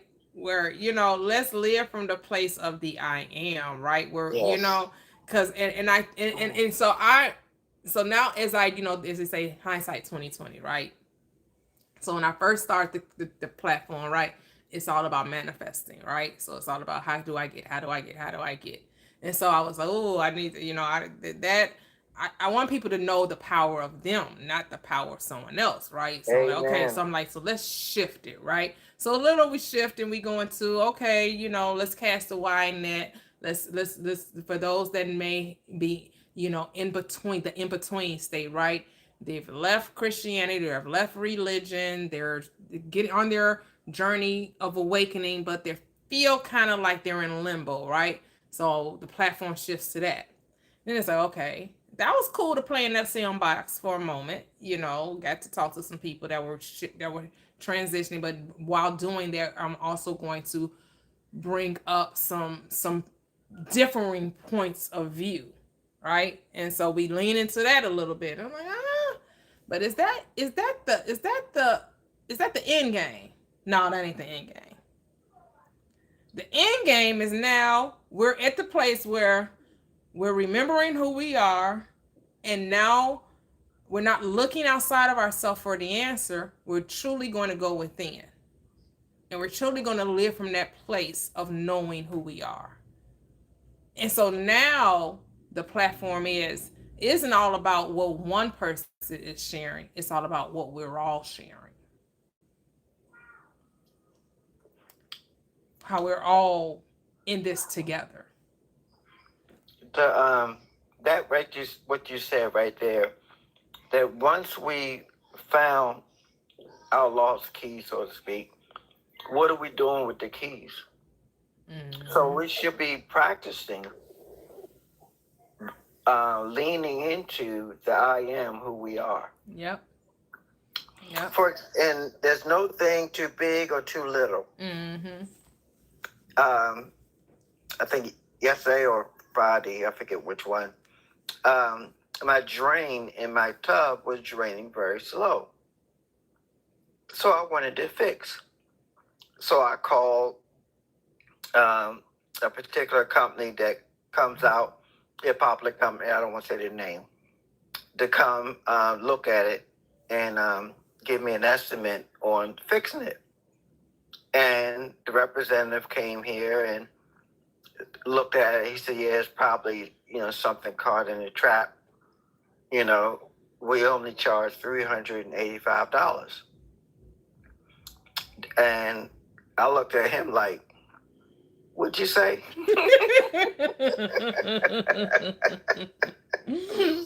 He said, I know that may seem like a bit, but there's a $30 coupon you could take advantage of. I said, oh, well, that changes the game. Not a $30 coupon. So I said, politely, thank you, sir. I appreciate you coming into my home. Can I get you a bottle of water? Because we're not doing this today. Right. Whether or not I had the money, and I did, I had the money. But did I want to pay for that amount for that service? Right. I just didn't. I could have. Mm-hmm. I could have just gave him, my credit card and be done with it. Yeah. But I didn't. I chose not to. I chose to use how I am within me to handle it. Mm. So I sent my son a text and said, "Could you get, stop by?" I looked in my toolbox. I didn't have it. I said, "Can you stop by the hardware store and grab me a needle nose plier? And when you bring it to the house, it's like $5, with taxes a little more than $5." I said, "Can you remove the stopper and extract any debris, covering the trap?" Mm-hmm. So he took the, drain plug off and pulled out any debris. And that was it. Mm. Mm. So that was it. That was it. That was yesterday. Yeah. It took him all of 10 minutes. 10 minutes. Like I know that's right. And I thought about when you were talking before you gave us your success story, or deciding with how you wanted to experience, clearing the drain. That I recognize that truth does not need to be argued. Mm. I don't need to argue my truth. Right. Either you resonate with it or not. And that's what I was doing, arguing truth. I don't need to argue truth. Either you receive it or you don't. And it's okay if you don't. We're going to keep it moving. It's great, and if you don't, it's great. It don't change the truth. It don't change the truth. Go ahead, Ben. It may change your perspective. Right. Because your perspective paints your reality. That part. Yes. Let's say Beck wants to add on. Go ahead, Beck. I was going to say, because truth doesn't exist in the ish. There you go. It don't exist in the ish. I love that. That's so true. Oh my goodness. So it's just about living out your truth, whatever you say that may be. That's why you're called, I am the truth. You are the truth of your experience. I know people are like, oh no, there are foundational truths, as Kevin was saying, that are immutable, right? And then you have individualized truth as you are perceiving it, right? So the foundational truths are, you exist, right? There's only one power, right? Like love is all there is, right? Those are the foundational truths. And then there's relative truths, depending on the perceiver or the observer in that particular situation, right? So that's where there are going to be infinite truths, because there are infinite perspectives and there are infinite potentialities, infinite possibilities, and they're all true. Yeah, it's true to them. Yep. Say ish, icks, and isms, right? Yep. And that's the thing. That's what we were saying, when someone was talking about, how they use astrology. And, when I was making, saying that, well, I choose not to use it. And we were calling it a belief. And how they were like, what do you mean it's a belief? It's a fact. I know it works. Yes, but everything works because it's all based on belief. I'm like, it all works. Yeah, they're tools. Right. They're tools. The belief is the power you give it. It's just a tool. Yeah, I mean, you saying astrology, the Chinese astrology work is no different than people talking about the other zodiac, whatever they call that version of it. No different than somebody talking about the tarot card. No, you know what I'm saying? They're all saying it works. They're all saying the birth chart thing, whatever. It's so many different tools. And here's the thing: you're all of those things, though. You are the signs. You are the zodiac. That right there. You are Chinese astrology. But that's what we were saying, that the law of life is the law of belief, which is the law of beingness. Who do you say that I am, right? I am is about being, right? Beingness. Who are you being in this moment? Who do you say that I am? Then that's what you shall be. Because whatever your answer is going to be right for you. Yep. Oh, that's what's called the human design. Right. That's what people talk about, the human design, because we all get these different techniques. We get all these different formulas, but guess what? You are the technique. You are the formula. You're not just a Sagittarius, right? Because if somebody does your birth chart, right, they're going to tell you all 12 signs play a part in your birth chart, right? They're going to say, this is your moon sign, this is your sun sign, this is in this house, and this is in that house, your 6th house, your 5th house, your 12th house, your 10th, right? And then when they get through with your birth chart, then you're going to see all your signs are going to populate within that birth chart. Why? Because you're all of it. You're not some of it. You're all of it. And what people need to realize is that space, the space is not reflecting you. You're reflecting the space.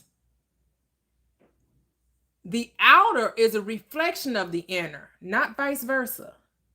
The outer does not dictate the inner. The inner dictates the outer. Always. And so when you're telling me about, well, the sign, Jupiter is in here, and I get that stuff messed up with talking about the retrograde and all that. If you want to tell me that I'm supposed to live my life according to what's going on in the stars, what's going on in the heavens, when I'm the one projecting the heavens. Because who's the star of this show? The sun, right? The sun is the star of the show. Well, I'm the sun. I'm the moon. I'm the mountains. I am the earth, hey, and all that you reach for, and even though, yes, and even more. Because, girl, I love you more than you could know. And that's for sure. That's my jam right there. I like me some After 7, especially that song. Yes. Yes, you're all of it. And we keep trying to divide ourselves. We keep trying to divide the spoil, right? Like when the Christ was crucified in the story, what did they do? Didn't they divide his robe? Everybody wants to keep dividing the robe. Stop dividing and see the oneness. Christ preached oneness, not division. That story is all about unity of the spirit. It's about oneness. But for every reason, what people like to call the ego or the logical mind or the reasoning mind, right? That's the 10%. That's the type that has to go back to God.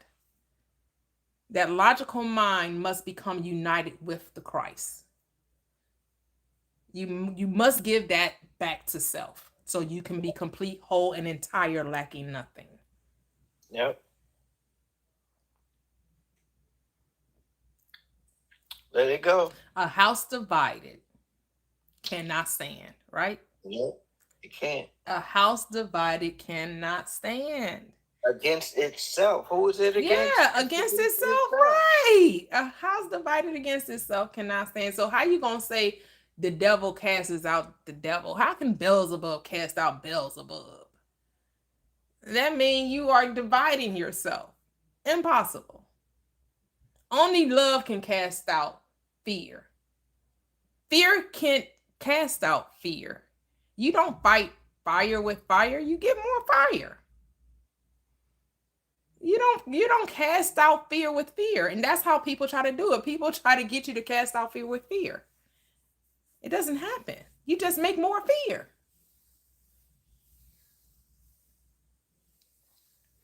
You know Heaven's Here on Earth by Tracy Chapman? Oh, no, I haven't heard that. You can look to the stars in search of the answers. Look for God and life on distant planets. Have your faith in the ever after, while each of us holds inside the map to the labyrinth, and Heaven's Here on Earth. I'm about to go check that out. It says by Tracy Chapman. Yes. Yeah. That beautiful album. That one album is just amazing. Yes, it's on that one. Cool. Okay, I just know the one song she had about the car, right? That's the only one. I can't even think of it right now, but that's the only one. That's the only one. She had a beautiful voice. In my car, da da da da, yeah, da, da, da. Yeah. And then she's got baby, I got your number. Wait, Baby, just give me your number. Oh, and I know that you got mine, or something like that. I can't remember the words. Oh, okay. So you hit the Like that song too. Tracy Chapman album. All right. Yeah, Fast Car. Yep. Thank you. Mimzim. Yep. It's all written in you can find this truth everywhere, in music, in literature, right? In the stars, in the right, which is the zodiac, astrology, astronomy. You can find it in the numbers, you can find it in gematria or gematria, however you say the term, right? This is a science. That's what it says. The Bible is a scientific book. You're going to find all of it hidden in there. It is decoded though. It is decoded script. You are going to see the science of numerology or mathematics, right? That's how some people say that the universe is mathematics, right? It's the science of math, right? So, but it's everything. It's not just math, right? The math is hidden in the psychology. The astrology is hidden in this because everything proceeds from thought, or in the emerald tablets, what is it? Thoth, that's his name, right? When you look at that word, you see thought in that name. And it's just, we see these texts and we want to make them literal about beings existing in time and space. The only being that exists in time and space is you. Yep. You are the only being that exists in time and space. You are the beginning and the end. Yep. Began and being, same word, right? Same letters. Being and begin are the exact same word. That's why they say, boy, this English language is something else, boy. We just rearranging the same word. Like heart and earth are the same word, right? Yep. It's all this the center, the core of your being, because you are the earth. Your body is what the book is talking about, if you're going to talk about it from a physical perspective. If you ever want to make this Bible physical, then the earth it's referring to is your body. But also you would say that your body is a projection of your beliefs. So when it's talking about body, it's not talking about the physical, it's talking about your body of beliefs, because that's how your physical body is projected based on your beliefs about it. So if you believe that nothing can harm you, hurt you, and that your physical existence is healthy, wealthy, happy, and wise, it shall be exactly what you say. You know, I believe that, T. I don't even lock my front door. That. I don't tell people that I don't. Right. But I have nothing to fear. Right. Because I was getting out of the habit of that, locking my car doors and all of that, and got to be locked up and got to have security sensors and all that. I'm just like, because that's why when people try to sell extra insurance, nope. I have the insurance that the law requires, right? If something, I don't like purchasing a car. I was like, oh, do you want to get this extras? No, I don't get extra insurance on my phones and all of that. If I rent a car, I'm not getting the extra insurance. No, nothing is going to happen. And guess what? It's something, then I got the money to cover it. But, amen. I just don't plan for problems. I've learned not to plan for problems.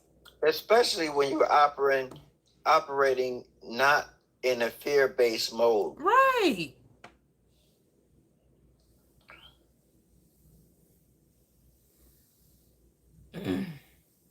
I just had a conversation with my daughter, and she was describing me. I asked her what did she do when she confronted with this thing that she doesn't like. What does she do?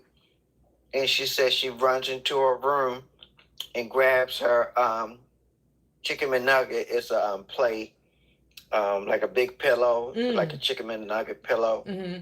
and she puts her face in it and cries. And I'm like, well, why do you cry? And she said, because I'm upset. I said, okay, well, why are you upset? I said, do you know who you are? And she kind of looked at me. I said, there's anything that's bigger than you. There's nothing. There's nothing for you ever to be afraid of.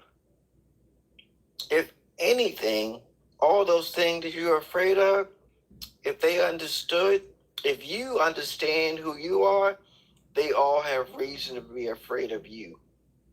Yep. That's it. That's it. And with that being said, you know my football is on. Even though my Berry Bears ain't playing today, my football is on. I've already missed a couple of kickouts, but that's okay. I'm gonna go ahead and get into my football because yes, I am a football head. Yeah, yes, me I too. thank you, everyone. Thank you, the chat, everyone, for joining today. Thank you. We're still doing the Manifesting Wednesdays, of course. You know, that's when we speak more to specifically, you know, it's not going to be too much unlike this one, but this one isn't just so geared to talking about manifesting what you want. It's more about the beingness. But I know there are some things that people want to probably, you know, want more detailed information about. And so if you're willing to, you know, come out and join us every Wednesday, 7 p.m. Central Standard Time, to join the manifesting group sessions, where that's all we talk about is manifesting the reality and reminding yourself that your thoughts are creative. But every moment and every time, you're always bringing your thoughts into visibility. And then anytime you don't like what you're seeing, change the film, which is what? Change your mind. When you change your mind, you change your world. You know, learn not to see life as a problem that you have to solve, other than something to be experienced. Start seeing life as something to be experienced and not a problem to be solved. You're not problematic. You're not a math equation.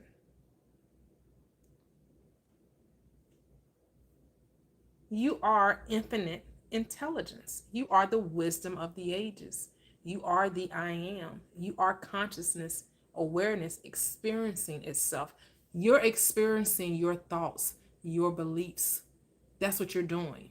And that's it. You're just experiencing this thing we call life. You're dreaming this dream of life and you're experiencing it. That's it. Amen. Just You are a gemstone remembering your brilliance. Ooh! Oh, beautiful. Beautiful. Oh, remember your brilliance. Yes. So beautiful. Yes. Thank you, guys. Thank you, Beck, as always. Kev, as always. Thank you, everyone in the chat. I appreciate you. You know, hey, guard your heart with all diligence, because what? Out of it flows the issues of life, which just means to mind your mind. Mind your thoughts. Pay attention to what you're thinking about, because what you think about, you bring about. So as Neville would say, dream better than the best you know.